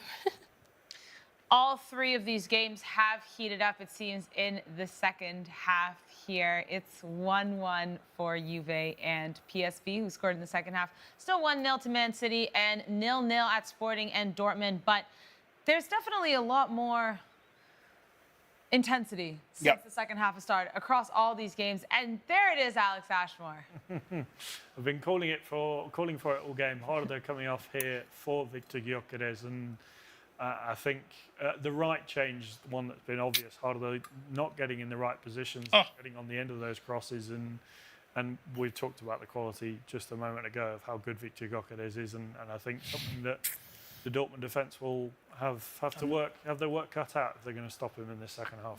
I'm not too sure of Kovacic coming in now. Yeah, you saw Kovacic warm. It looks like he's going to be coming in. I don't feel like this is the kind of game that he should be coming in at, say, 60 minutes even. This has Marmouche written all over. Exactly. Thank you. Literally, like what's what? Hey, look at that. Chance for Real Madrid here. Mbappe with a run. Looks like City had enough time to track back, though, but they're still in the area, trying to break that blue wall down.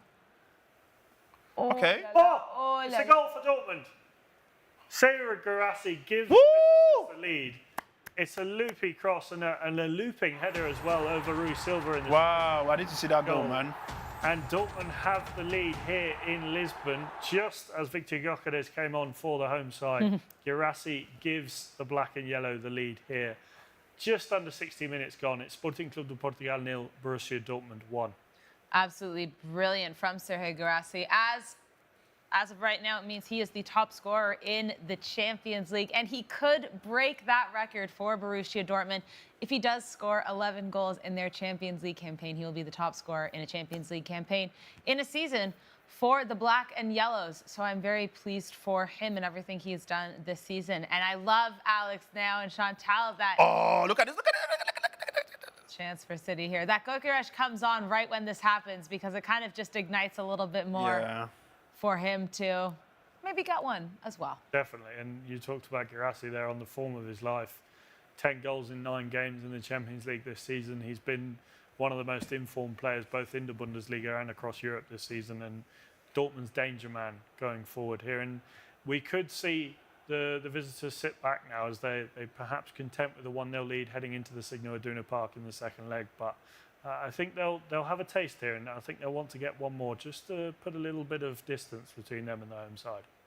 Well, it's been 15 minutes of the second half, and we've seen 2 goals already. That's the same amount as we've seen in the entire first half of all 3 games. 1 from PSV and Ivan Perisic, and 1 from Sergio Guirassy and Borussia Dortmund. I love it, though. It's getting a little bit spicy here, Clinton. No, definitely. Real Madrid game, I'm pretty much very impressed with what I see with Vinicius. The Vinicius has literally been doing so much from that left wing. He's causing severe headache. You see what's happening right now. It's a free kick for Real Madrid. Yeah. Dani Ceballos, Federico Valverde, and Rodrigo all lining up behind it. It is just slightly on the right side of the outside of the area here. And now Camavinga approaching. Alex and Shantelle, maybe a few substitutions? Yeah, some substitutions here for Sporting. Obviously, reactions to the goal. I think they're wanting to jig things up a little bit because they've had the domination in this game but not been able to convert those chances, as we see a whole host of changes here as, well, Dortmund come on the attack here looking to make it 2-0 as the ball is played to Karim Adeyemi, but Sporting deal with it. But yes, changes...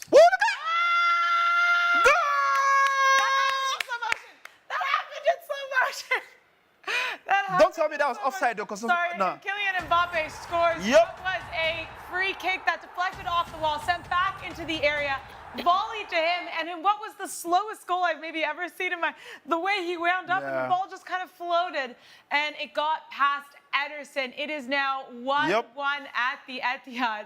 I can't get over how slow that goal. I know, yeah, it was actually. Here we go. We got a bit of a replay here. So initially it was the free kick taken, hit off the wall of City, sent back into the... Oh, no, Mbappe wasn't off. Mbappe wasn't off. And Mbappe wasn't off. Get a foot on it. Yeah, it was Jude Bellingham who was off here, but Mbappe does well to get a foot on it. Well, actually, he doesn't really, and I think that's why he kind of confused Ederson. He hits it off of his shin, and then the ball rotates backwards as it's going in, which is what slows it down.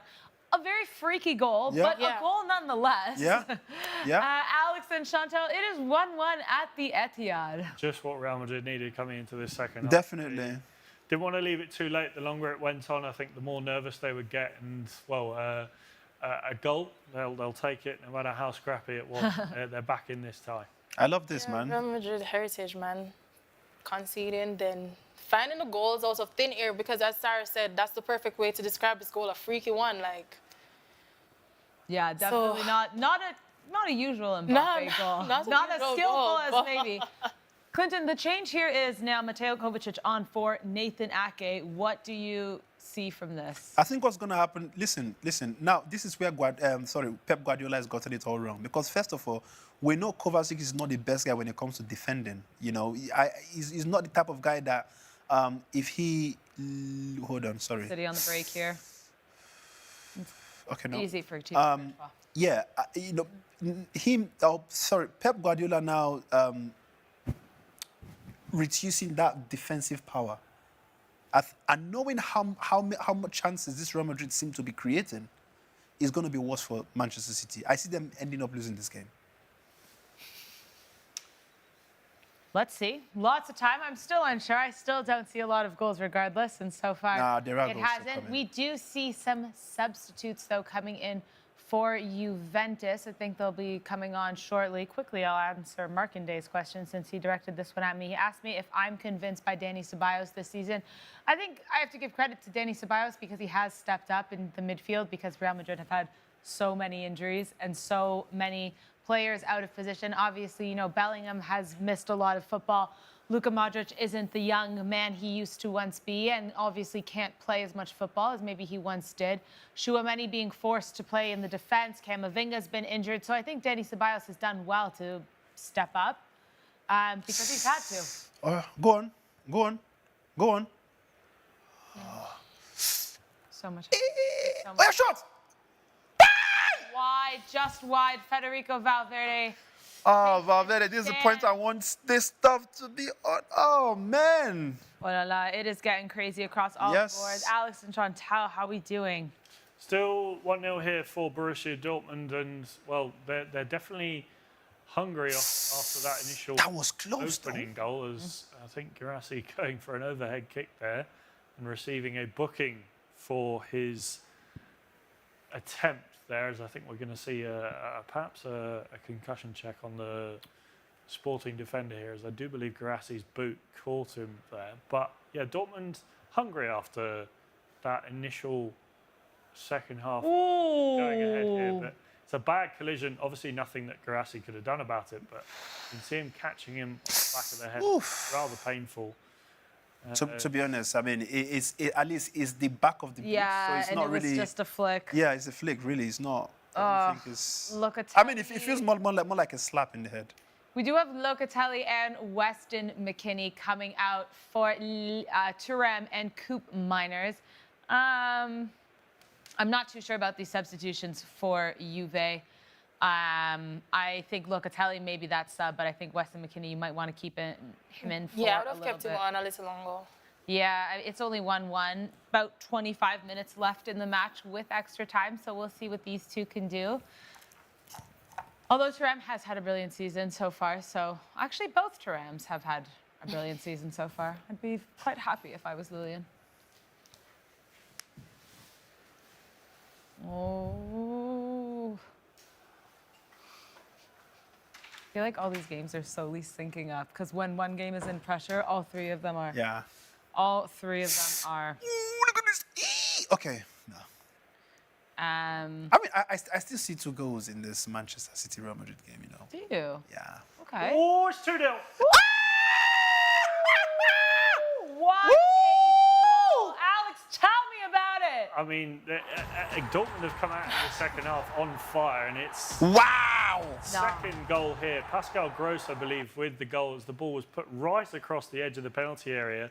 These Sporting defenders caught lacking again, and really disappointing, and not keeping up with their man and staying on the marker there, because it's another chance where Guirassy, obviously with that header, and we see there Pascal Gross with his first goal in the Champions League this season for Borussia Dortmund. But yeah, a lovely whipped cross, a ball across the edge of the defence here, and well, the defender doing nothing about it. Pascal Gross escaped. Wow. And it was a lovely ball from Seo Guirassy there What? after the initial goal. Man of the match. No, it has to be. It definitely Man of has. all 4 matches. No, yeah, no, 100%. An interesting Goal of the finish match. as well from Pascal Gross as he gets it off his knee into the back of the net. Slight bit of luck involved in there, but Dortmund are 2 goals to the good here in Lisbon. Wow, yeah, that's absolutely brilliant from Sergio Guirassy and Pascal Gross for getting that knee on it. A little bit uncomfortable, but did what he need to get it into the back of the net. That is by far the best goal I think I've seen today across all these matches, including PSG and Brest. That cross, for me, just the precision is something that is so underappreciated in football. Really well done from Dortmund. And No way. No way. Is that? Don't tell me that's off. oh my days, and it is offside. Okay, offside anyways. Okay, they do. But if it wasn't off, Mbappe Like to 1-1. make us wait here. They do like to make us wait in football now. Kylian Mbappe. It wasn't off though. No, that was off. Okay, yeah. You were looking at the wrong player. Yeah, I was looking at the wrong Kylian player, Mbappe caught offside here, but did take the chance, and it did hit off the post, but it wouldn't have mattered anyway. Alex, Shantelle? A challenge here. Well, we see Gyökeres getting involved for the first time really here as the ball is played through to him and he looks to get a shot off from close range, but is tackled by Schlotterbeck, who is caught on the back of the head by Gyökeres' boot. He's down on the floor here. Again, we see another instance of a player being hurt in the head, but I think he's up and healthy, which is good to see. As Sporting have a corner here, they need to get back into this game. They need to get a goal if they're going to be in with a shout of getting through to the last 16. The ball is put across, and it's a shot, but well dealt with by Kobel in the Borussia Dortmund goal. And No, that wasn't a shot. That was a pass to the keeper. Shantelle, I know you have some good news for me. Yeah, finally seen some changes for PSV. So hopefully, let's see if they can turn it around for them. Because right now we're seeing where it's still level. We're seeing a bit of back and forth between both the teams. So there's a bit of a fight going on. So let's just see what happens now. Yeah, it is Bakayoko on for Lang and Till on for Saibari. Substitutions being made across all the boards. Clinton, do you see one coming in for Real Madrid? I didn't really look at that side for Real Madrid, but Phil Foden on a bit of a run here, sent wide. he's so good at doing all of that, you know. The dragging. Yeah. And then he takes this whip-heavy shot, and he just goes to that end part of the post where you will see the keeper diving and his hand will not get there. Yeah. That's usually Phil Foden. It is. It's a corner here for Manchester City. Who else but KDB walking up to the spot? I see Foden scoring, though. Oh, yeah? It always. What kind of goal? The kind of goal I just described. Oh, You said it's Foden scoring? thought you meant like maybe. Yeah, watch. Oh, come on, man. What are you doing there? Ooh. Oh, no.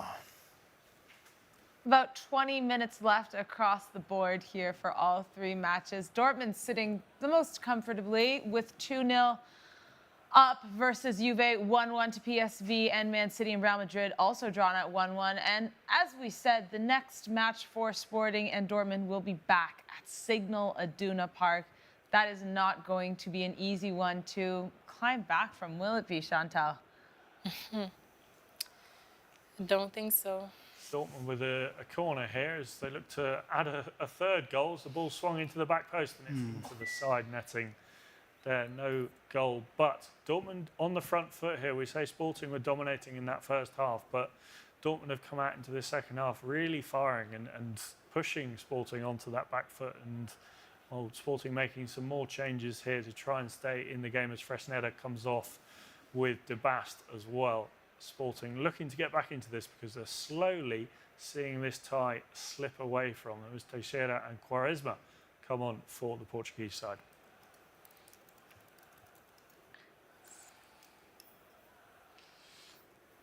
I'm just seeing something funny here from Markinde talking about Holland, because we said Holland has 48 goals now and 48 Champions League appearances, and then he said Mbappe has how many?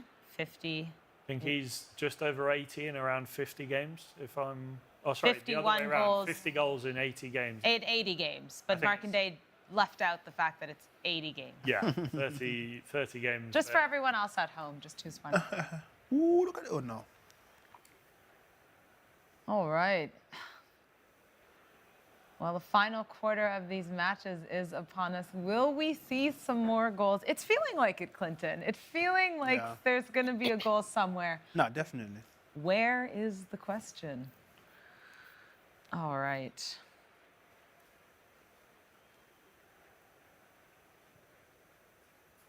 Markinde says Camavinga and Ferland Mendy should be coming off. Yep, I think Camavinga, Luka Modric and maybe Frank Garcia should probably come in. Maybe if you are. Whoa! I thought it. No, that should be going in, man. Hey, what a strike! Oh, Bro, I love the control. Nah, that control deserves the goal. What is going on, Shantelle? Look at that. Hey, look at that. Damn. Ah! Oh, boy, people can play football, man. That is a chance for Sporting. Their first concrete one of the second half is Kobel tested. I don't think he would have reached that. Well, Look at you see the reaction. Look at it. Just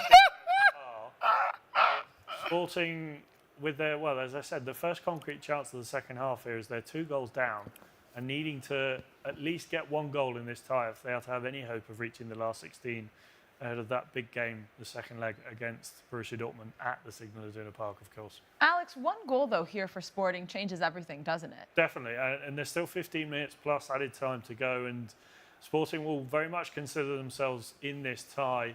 Even if it ends 2-0 and they go to Germany and get a goal in that first 15, 20 minutes, it gets interesting, of course. We no longer have the away goal rule, so Dortmund don't have that to fall back on. And if Sporting are even just able to get one goal back into this game and finish 2-1, I still think this tie is very much open, but Dortmund will hope to add a third tonight to really kill off the tie before that important second leg next week.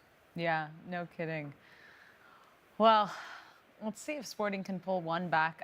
We have a comment here, the Sage Studio, saying Dortmund doing a repeat of last season. And if you guys remember, Dortmund obviously making an absolute run to the semifinals in the Champions League, but having a bad season, Clinton, in the Bundesliga. And yet again, we're seeing the same thing, maybe. They didn't have a great league phase, but they're having a brilliant match this evening, and there's obviously potential. But we've seen Dortmund in the Bundesliga this season, and they've been less than impressive. Yeah. I mean, like I said, when you think about these different competitions, it comes with different kind of aura. It comes with it's a whole different stage, and people go into these games thinking, you know what, this is not the usual league games. This is literally the best coming together, and we have to put in our best. So. Remember when we started this Champions League campaign, we spoke about this same thing about Juve, who were not really the guys in Syria. And, when they started, it was almost like, okay. That first game, we watched it together, I remember. Yeah. So I think it's the aura that comes with these different competitions, Absolutely. Juve making a sub. It's Randall Kolomoani who came out for Dusan Vlahovic. We'll see if he can get on the board for Juve. No substitutions just yet for Real Madrid. Not quite. We're creeping into that time, though, where maybe Carlo Ancelotti might want to do something here. Yeah. Also, changes aside for PSV and... brain freeze. For PSV and Juve, nothing much has changed apart from, obviously, the players coming off. 2 chances. I but see... But it's still right now. I think they want change. That's pretty much very obvious for Real Madrid. If Ancelotti would be doing something, it's probably bringing in Brahim for Rodrigo, because fact is, this is now 74 minutes, and I've not really seen the impact from Rodrigo. We know what Rodrigo is capable of normally, but it's almost as if he's been silent. He's not really giving us that Rodrigo level of performance in this one. He's just been, I don't know. He's not really been the Rodrigo. And you remember when we were speaking just before the game started, said this is Rodrigo lost scoring against City, but I'm sorry. Just watching Asensio and Haaland getting into a bit of a scrappy little situation there. I just noticed the height difference, though. Nah, but that was a proper heated one, man. Yeah, but did you see how Haaland didn't even move? When this is horrible to say. Do you know when you have it's like a little brother or sister and you're pushing their head and they're going like this? Yeah. That's exactly what I just saw, because Haaland is quite the big footballer. We're not really used to that physique in footballers. Ooh.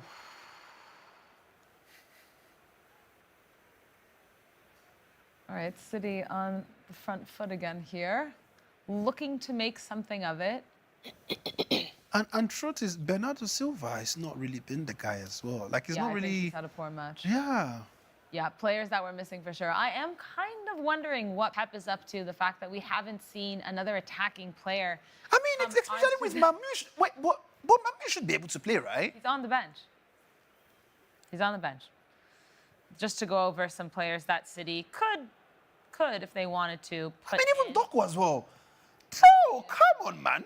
So on the bench for Manchester City is Marmouche, Doku, Nico Gonzalez, Ilkay Gundogan, Mateus Nunes, Kusanov, O'Reilly, and James McAtee. Real Madrid. Wait, is that a penalty? Is that a penalty? Foden's on the ground. No way. No, stop it. No way.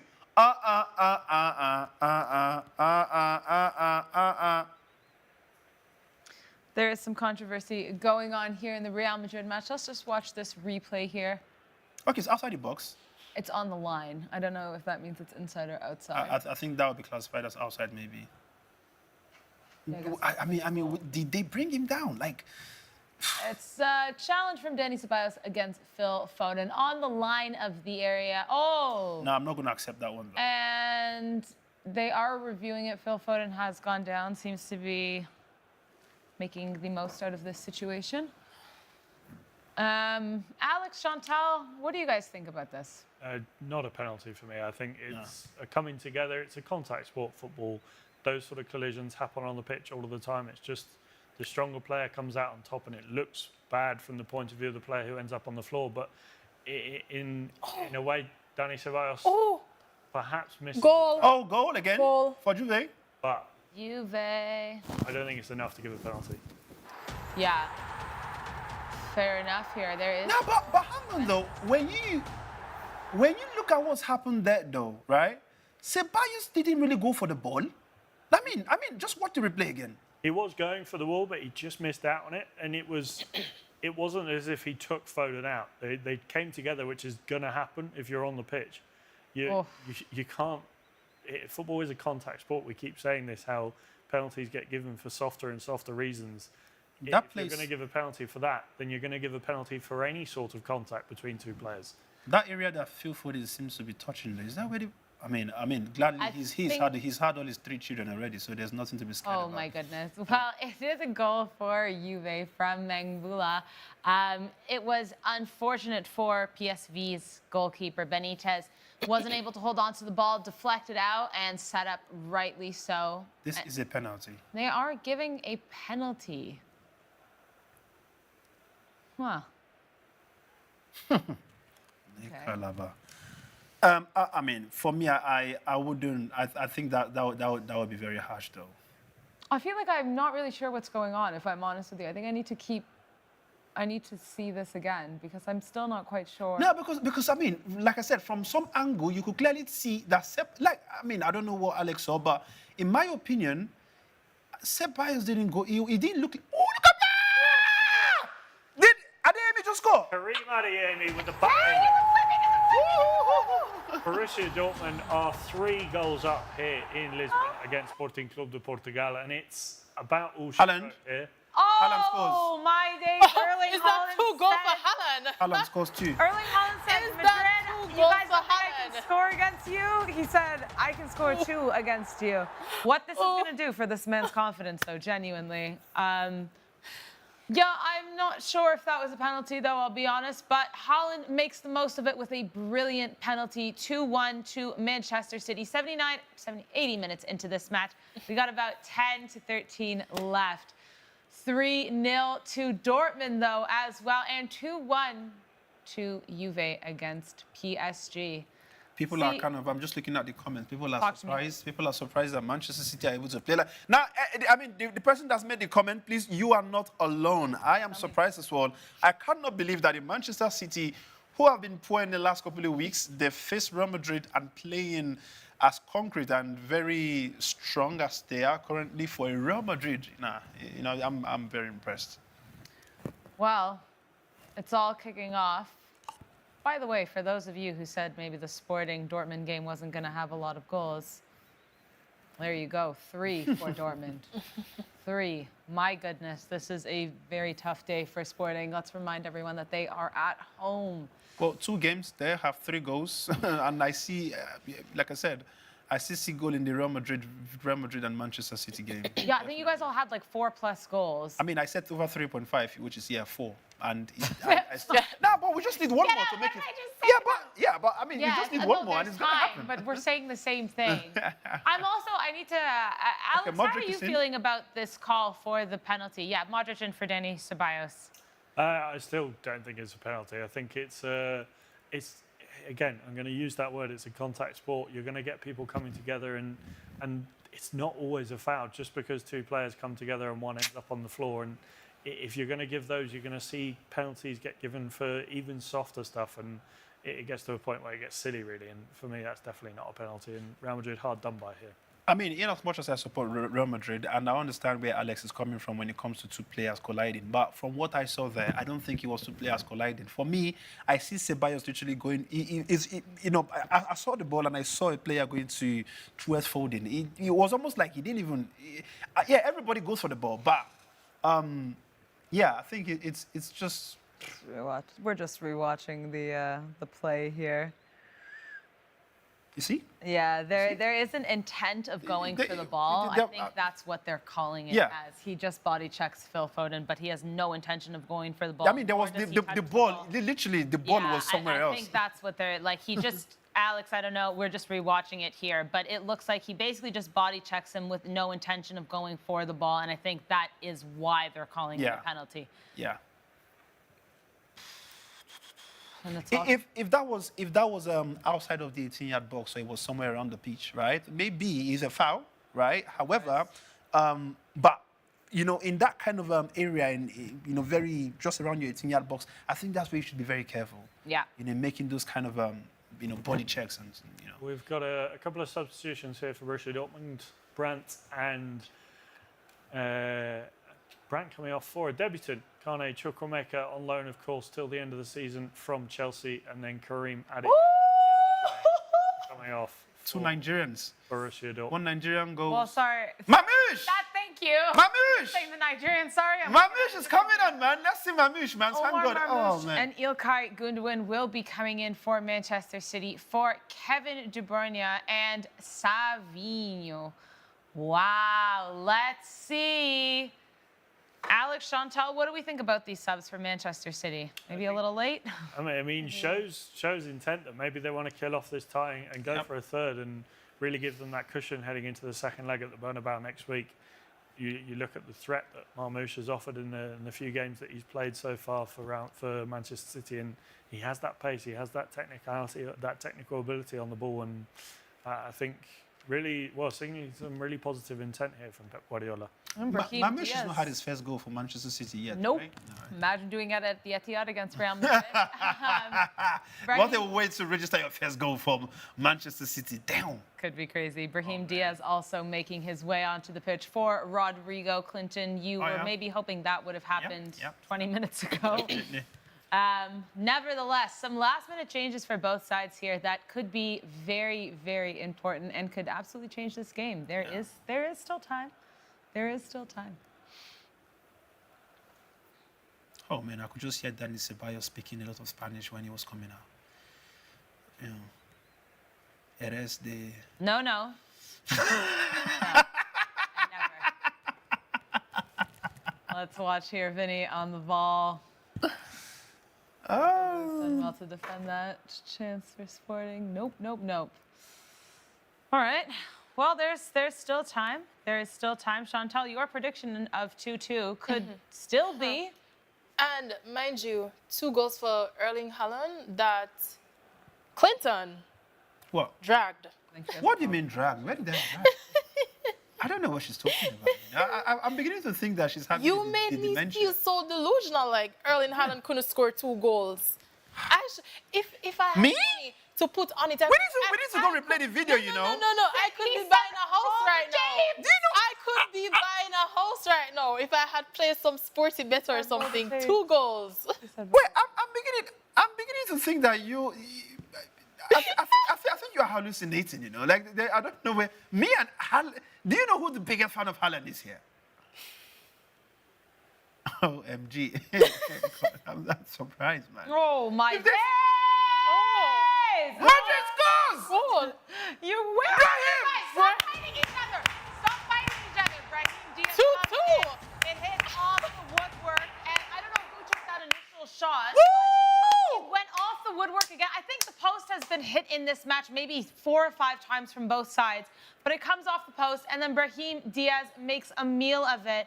Pep Guardiola and Erling Haaland looking fuming, but what a sub for, I mean, I really think Brahim probably could have come in earlier, as you said. Yeah. But what a super sub that was from Carlo Ancelotti and Real Madrid. Let's just watch this replay here. If they think I can see that with these eyes, they're losing their mind. Damn! Sorry. Sweet baby Jesus, man. And it's Vinny that had the first initial shot with that, and it was actually saved by Ederson, but he wasn't able to grab it. And to be fair, I don't think that's poor on Ederson. I think that's poor on the defenders here. I'd say poor from Ederson that he didn't try and push it out for a corner, and I think to push it out into the middle of the box is dangerous. Nah, I wouldn't blame Ederson on that he one. has The truth is when you look at the speed at which that ball came. Hang on, what's I Haaland? think Ederson has to do better there for me. Nah, come on. Like that. What would you expect him to? Push it out for a corner. Nah. Push it anywhere. But Nah, but the thing is, that was a shot that's come from a very short distance. It wasn't like it's coming from some kind of. So and it hit this part of his butt. Like he man. couldn't even get like I agree with Clinton here. I don't think he could get a proper. Alex is expecting so much from some. It's hard. I think it's Bro, you can't be even talking about that kind of catch when you have a keeper like Sanchez as your It's goalkeeper. the angle. Okay, That's jeez, not you part. got personal. You got personal. You didn't need to. You didn't need to. You didn't need to. They have to play Brighton again on Friday. Okay. Sorry, Alex. Sorry. Well, it is 2-2 at the Etihad. We have about 2 minutes of regular time left, but I expect there to be a lot of extra time with that Phil Foden collision. 3-0 Dortmund with 4 minutes of extra time tacked on here. Oh, my days. It's a chance, another chance for Dortmund. Sabitzer with a shot from long range, a volley. But Croatia are doing very well to keep that under wraps. Still 3-0 and, well, unless Sporting get a goal here in the remaining 4 minutes of added time, I think that's all she wrote in this time.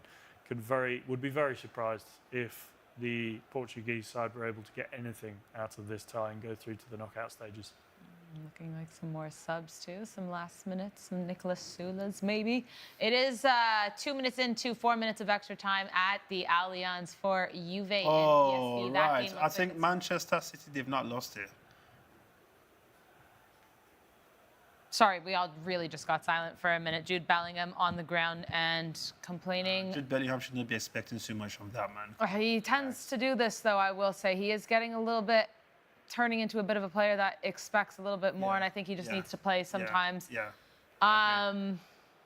Oh, what? What's that? Sorry, Alex, Shantelle, what's happening in the Sporting Dortmund game? Seems like the keeper was completely out of his area there.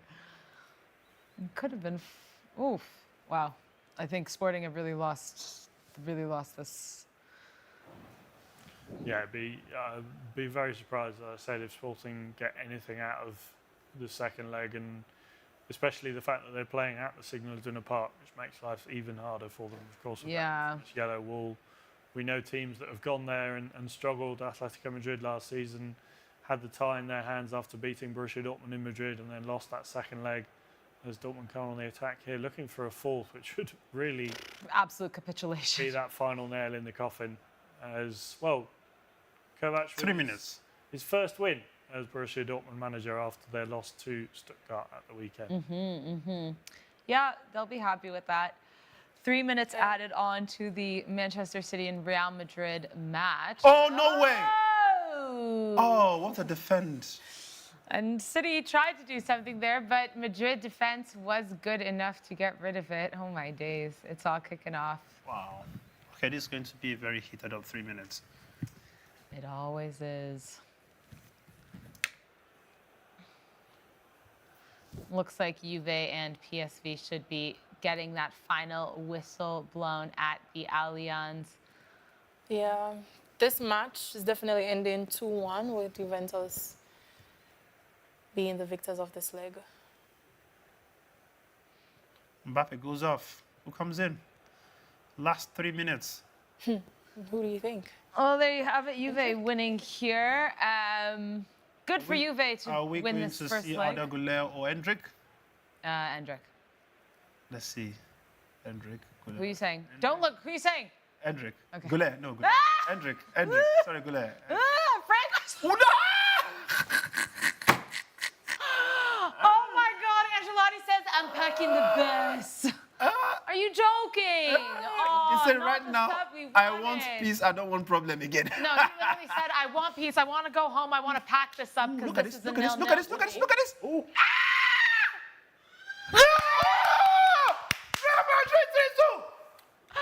I'm sorry. I heard this person in the back room scream. And that is a goal. My prediction. No! Yes, you actually did. Yes, You yes, did. I did. You did. Yes, you did. You did, There Alex. goes my You did. host, my land. Alex, you did. Alex, you did. 3-2. Oh, Ruben Diaz is really not happy with that. Let's. That was That was Brahim Bellingham. Diaz? It looks like Bellingham. Brahim Diaz, actually. Is Brahim? No, I think it was Isn't Brahim. it- I thought it was Brian. Oh, too, oh. but Bellingham Bellingham's is celebrating the celebrating most. like It has to this. be Bellingham. It's Bellingham. It's Bellingham. It has to be otherwise. That is, I think, going forward into that second leg, that changes everything. I think City have got a mountain to climb. Wow. No, it is. It is Bellingham. And wait, was it Vinicius? Vinicius, wait. Yeah, it was Vinicius with a chip over the keeper. Oh, they caught Ederson. Sorry for those of you at home. Ederson off the line here. Vinny chips it over him, and Bellingham makes the run to just tap it into the back of the net. No defenders in sight. 3-2 to Real Madrid from Jude Bellingham there. And I think that should wrap this game up. Oh, what a game. Just to FYI, Dortmund win that game at the Jose Alvalade comfortably 3-0, and that is a very poor evening from Sporting, and it's going to be a very difficult second leg. What a game. Oh, what a night. Wow. That's it. All done. And it's all done across the Ancelotti board got the job here. done. 3-2 to Real Madrid at the Etihad, and that's all she wrote. Crazy. We were getting stressed out over the Fran Garcia I song. need to tweet this one, man. Ala Madrid. There you go. 3-2 Ala Real Madrid. Madrid. 3-0 Borussia Dortmund. 2-1 Juventus. PSV. 3-0 PSG to Brest. Damn. There we have it. All right, guys. Thoughts, questions, concerns? Alex and Shantelle, talk to me. Take it away. Go after you. A convincing win for Borussia Dortmund. I think they'll be 1 foot in that last 16. A brilliant win for Juventus against PSV, and I think they're also perhaps not quite 1 foot in the last 16, because you never know with Juventus going into that second leg, given how inconsistent they have been this season. And, well, Real Madrid, what a win. I think I really, to be brutally honest, don't see City coming back from this. I think Real Madrid have what it takes at home, at the Bernabeu, to get the win over the citizens. And that could be all she wrote for Manchester City and Pep Guardiola in the Champions League this season. I think it could be, but I also think we have to remember it is only 1 goal. It's not, but I think it could all change. If Man City get a goal in that first 15, 20 minutes, it gets Well, really they're gonna have interesting at the Bernabeu. But the longer it goes on, the longer they don't score. If Real Madrid get a goal in that first half, or even in that second half, and they make it 4-2 on aggregate, it just gets an even higher of a mountain for Manchester City to climb. And given how inconsistent they have been in Europe, and I think that last goal will really deflate them motivationally. They'll be sitting in that dressing room, and they'll be really, I think, regretting some missed chances in that game, and where they perhaps should have and could have killed off this game with a few more goals. And, well, Real Madrid will be delighted with that performance, and at the death with a brilliant win for them heading into that second leg. Clinton, where did it go wrong for Manchester City? Do you think Pep Guardiola should have made those subs a little bit earlier on? First of all, I'm not even too sure if those subs were very effective. Okay. Honestly, the moment I saw Kovacic coming in, I made that comment and I said, listen, this is not even the kind of player for this kind of game. And I just felt like Manchester City, they slept on this game at some point. And what we saw with Real Madrid is they knew that they were not taking their chances, and something just had to be done. And we saw how they pretty much changed everything for for Manchester City. Now, where did they go wrong? Listen, the defense. You see that Manchester City defense, and obviously Pep Guardiola having to take out what's his name? Actually, I think he took out 2 defenders because Kovacic. I think Kovacic came in for wasn't. Was that early substitution, Jack Grealish coming off with an injury? No, it was No, it wasn't that one. and Rico Lewis. Yeah, that's the one. Yeah, exactly. I mean, And Nathan Ake. Nathan Ake is a very concrete one, and Akanji also. I mean, Those are two concrete defenders for Manchester City. Why do you bring them out? What do you expect? Like, I don't know. There's just something. I don't know. There's just something wrong with Pep Guardiola and his subs, and you can just tell that there's something off. He's just making the wrong decisions, you know. Yeah. Umar Mamouche, I thought he could have been coming in way earlier. Yeah. That sub that he did with Kovacic coming in, it could have probably been Umar Mamouche, you know, to at least to lead to, you know, bring more heat on that attack. But questionable with the KDB sub too, as well, because I well, thought that KDB was was another playing one. much better than yeah, Bernardo Silva. absolutely. Creating These more are the athletes, or issues. trying to. These are literally the issues, and you could just clearly tell that this guy, Pep Guardiola, is getting a lot of things wrong. Yeah. And yeah. at this point, I'm blaming him for this loss. I'm happy Real Madrid won the game. I'm happy to see Vinicius actually happy, because the truth is, if you were to ask me who the man of the match for Real Madrid today, is between two players for me, right?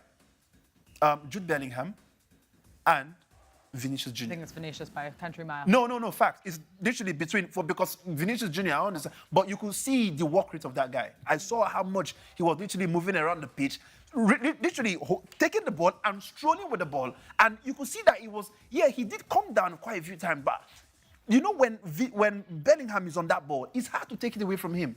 And you saw how much Vinicius was doing. Vinicius was literally the guy who was causing serious headache in that 18-yard box, bringing the ball into the 18-yard box, taking on defenders and literally running past them. So I'm giving Vinicius a whole 100% performance. You guys know that, you know, sometimes, and Real Madrid fans, you guys know that when he's misbehaving, I would also say, but this is one of those games I would say, I am extremely impressed with what my man has done today on that pitch. And he's the man of the match, in my opinion. I think so too. Alex, Shantelle, what are your thoughts? Best performance by a Madrid player, and how about a City player too?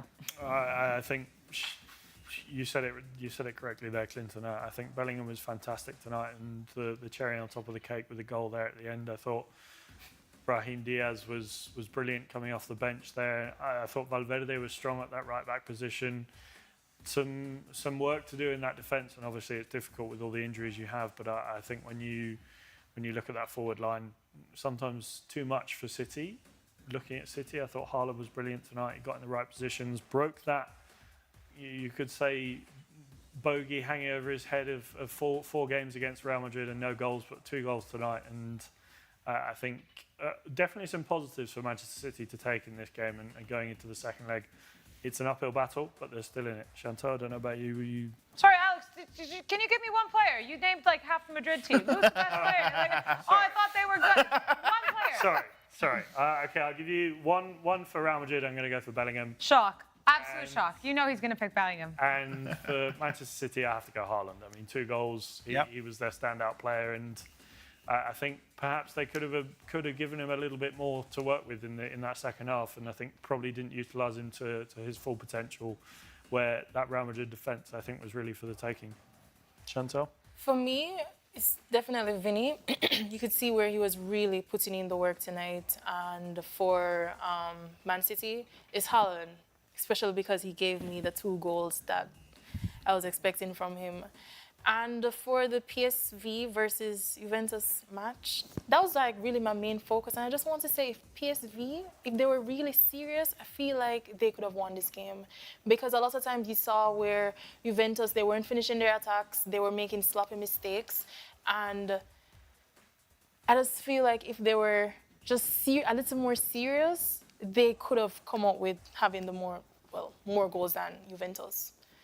I'm worried about PSV, Shantelle. I completely agree. They had a good match, but they weren't clinical in their, the final third there. But now we know what type of team Juventus is, and playing away from home in that second leg next week, I see this bus being parked, and they know they have a goal up. So even if PSV score, that only means it's a draw, right?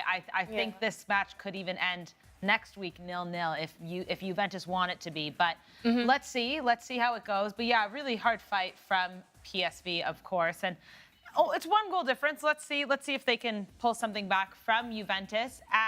Sporting and Dortmund.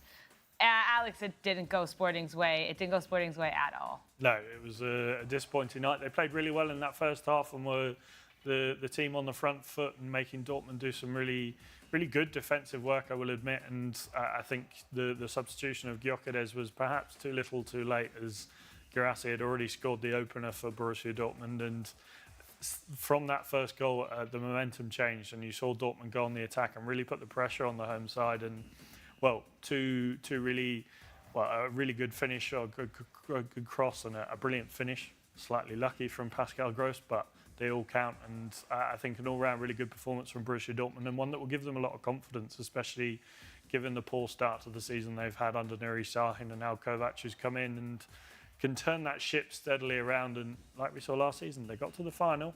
They did it. They battled their way through some really difficult ties, and if they put themselves in that last 16 round, who knows what this Dortmund side could do, and they could be a danger. They could be. They could be.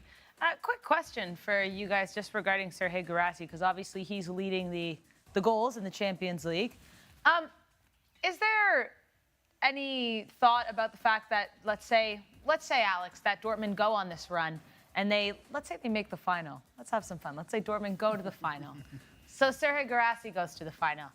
And, you know, there's players like Haaland, Lewandowski, Vinicius Jr. is kind of getting up there for goals. But Dortmund are going to play 2 extra games. Is that going to be factored into who wins? I mean, you look at the amount of football the players are playing these days, and I think when it comes to knockout football, yes, you'd rather not play those extra two games. But if you can play well in those playoffs, and like Dortmund have done tonight, put in some really good performances, like Guirassy, who got those goals, and I think the assist as well. For him, that will do him the world of good going forward. And if he can go into that last 16, the quarterfinals and beyond, on a scoring run, who knows who can stop him? And come the summer, I think we'll see some big clubs sniffing around Serhei Guirassy, and Dortmund might have to fend off some big offers. I don't know if you're in agreement there, Shantelle. No, you said it perfectly. They're going to have to put up a fight to keep him. I think they will. Just checking in with you guys over here on YouTube. I think Markandé is just... I don't even know what to say. Markandé is like the Ballon d'Or situation lives in Markandé's head run-free. Nah, and listen. someone even wrote above this, bro, don't take this personally. I don't know who that was, but don't even get started. Don't poke the bear, because I don't really know why we're still talking about this. Honestly, oh my God, look at that look from... Look, just see what we see on the screen. Look at Pep. Yeah. You know, Pep Guardiola looks like those guys on the streets of England saying, "Excuse me, have you got a spare pound, please?" Like, my man needs to... I really feel so sad for him, you know? Like, oh, God. It's quite... Especially knowing that there was a very... It looked like there was light at the end of the tunnel for him, especially for this game. But we've said this. There was a time at the beginning of January where they went through that run of a couple matches again, and we were like, City's turning the corner. Yeah. And then they dipped. And now City's turning the corner, and now, well, I'm not going to say they dipped because there is a second leg, but it wasn't a good result for them. That's all I'll say. Absolutely not. I think that's the frustrating thing, especially for City fans, when you look at how you see them playing well in that first half. They were playing really well and putting in some really good football and putting some good moves together, but they just can't keep it going. And 1 week, like we saw against Leyton Orient, they're pushed by a side in the 3rd division of English football, and then next week they go on and play against another side, and who's to say they go into these next games? They've got some really tough games coming up. Of course, that big game, some really big games in the Premier League, but I think it's that inconsistency that will really frustrate Guardiola and City fans. Yeah. I want to just send this message to Vinicius, okay? Because Here we go. Vinicius, I know most of the times when you misbehave, I will tell you, but I also want to tell you when I feel extremely impressed with you and your behavior. This game against Manchester City, I am extremely impressed. You are our man of the match. I love how you've carried yourself in this game. You have been extremely phenomenal. There's nobody who I would say is played better than you in this one. You've created chances, you've taken on defenders, you've gotten the ball into the 18-yard box. And bro, listen to me. I want you to bring your head down. I want you to continue like this. No arguments, no fights, just play good football just like you have done today. I'm super proud of you. I love you, Vinny, and please continue putting up this kind of performance. A la Madrid! Yeah, I think there is a really good takeaway, though, here from Madrid and Vinicius Jr., obviously, because there has been, you know, a lot of negativity regarding Vinicius Jr., also regarding the future, but it is nice to see when he does step up for these big games and play the football that we all know that he can play and not be, you know, involved in other antics on the pitch and just stick to what we know he can do and play these good games. So I think that's really good for Vinicius Jr., and I hope to see more of it going forward. They have a big match, obviously, next week again against Manchester City. So let's see what they can do. Alex and Shantelle, I mean, this was really fun. I was going to talk about, you know, maybe what to expect in the second leg, but sure, we're going to be doing it all again. Actually, we're going to be doing it again tomorrow. How fun. How fun, guys. We have some big matches in the Champions League, guys. Again, tomorrow, AC Milan are taking on Feyenoord with Santiago Jimenez taking on his old team. Monaco and Benfica, Celtic and Bayern Munich, and Club Brugge and Atalanta. That will be the early game. But we'll keep you guys posted on the Sporty Show live, and then we're going to do a watch-along once again. But it's been a pleasure, guys. We had a lot of fun. There were a lot of goals and a lot going on. So hopefully tomorrow will be just as fun. Hopefully tomorrow you guys will join us again as well. What's coming up right after this on Sporty TV? We have Boca Juniors taking on Independiente over in Argentina. So stay tuned for that. But again, pleasure to have you with us as always. We'll be doing the exact same thing again tomorrow, breaking down these games on the show and then going into the watch-along. So we hope you join us for some more Champions League chaos. And until then, as always, enjoy the football. Vinny! Vinicius! Number 7! Ooh!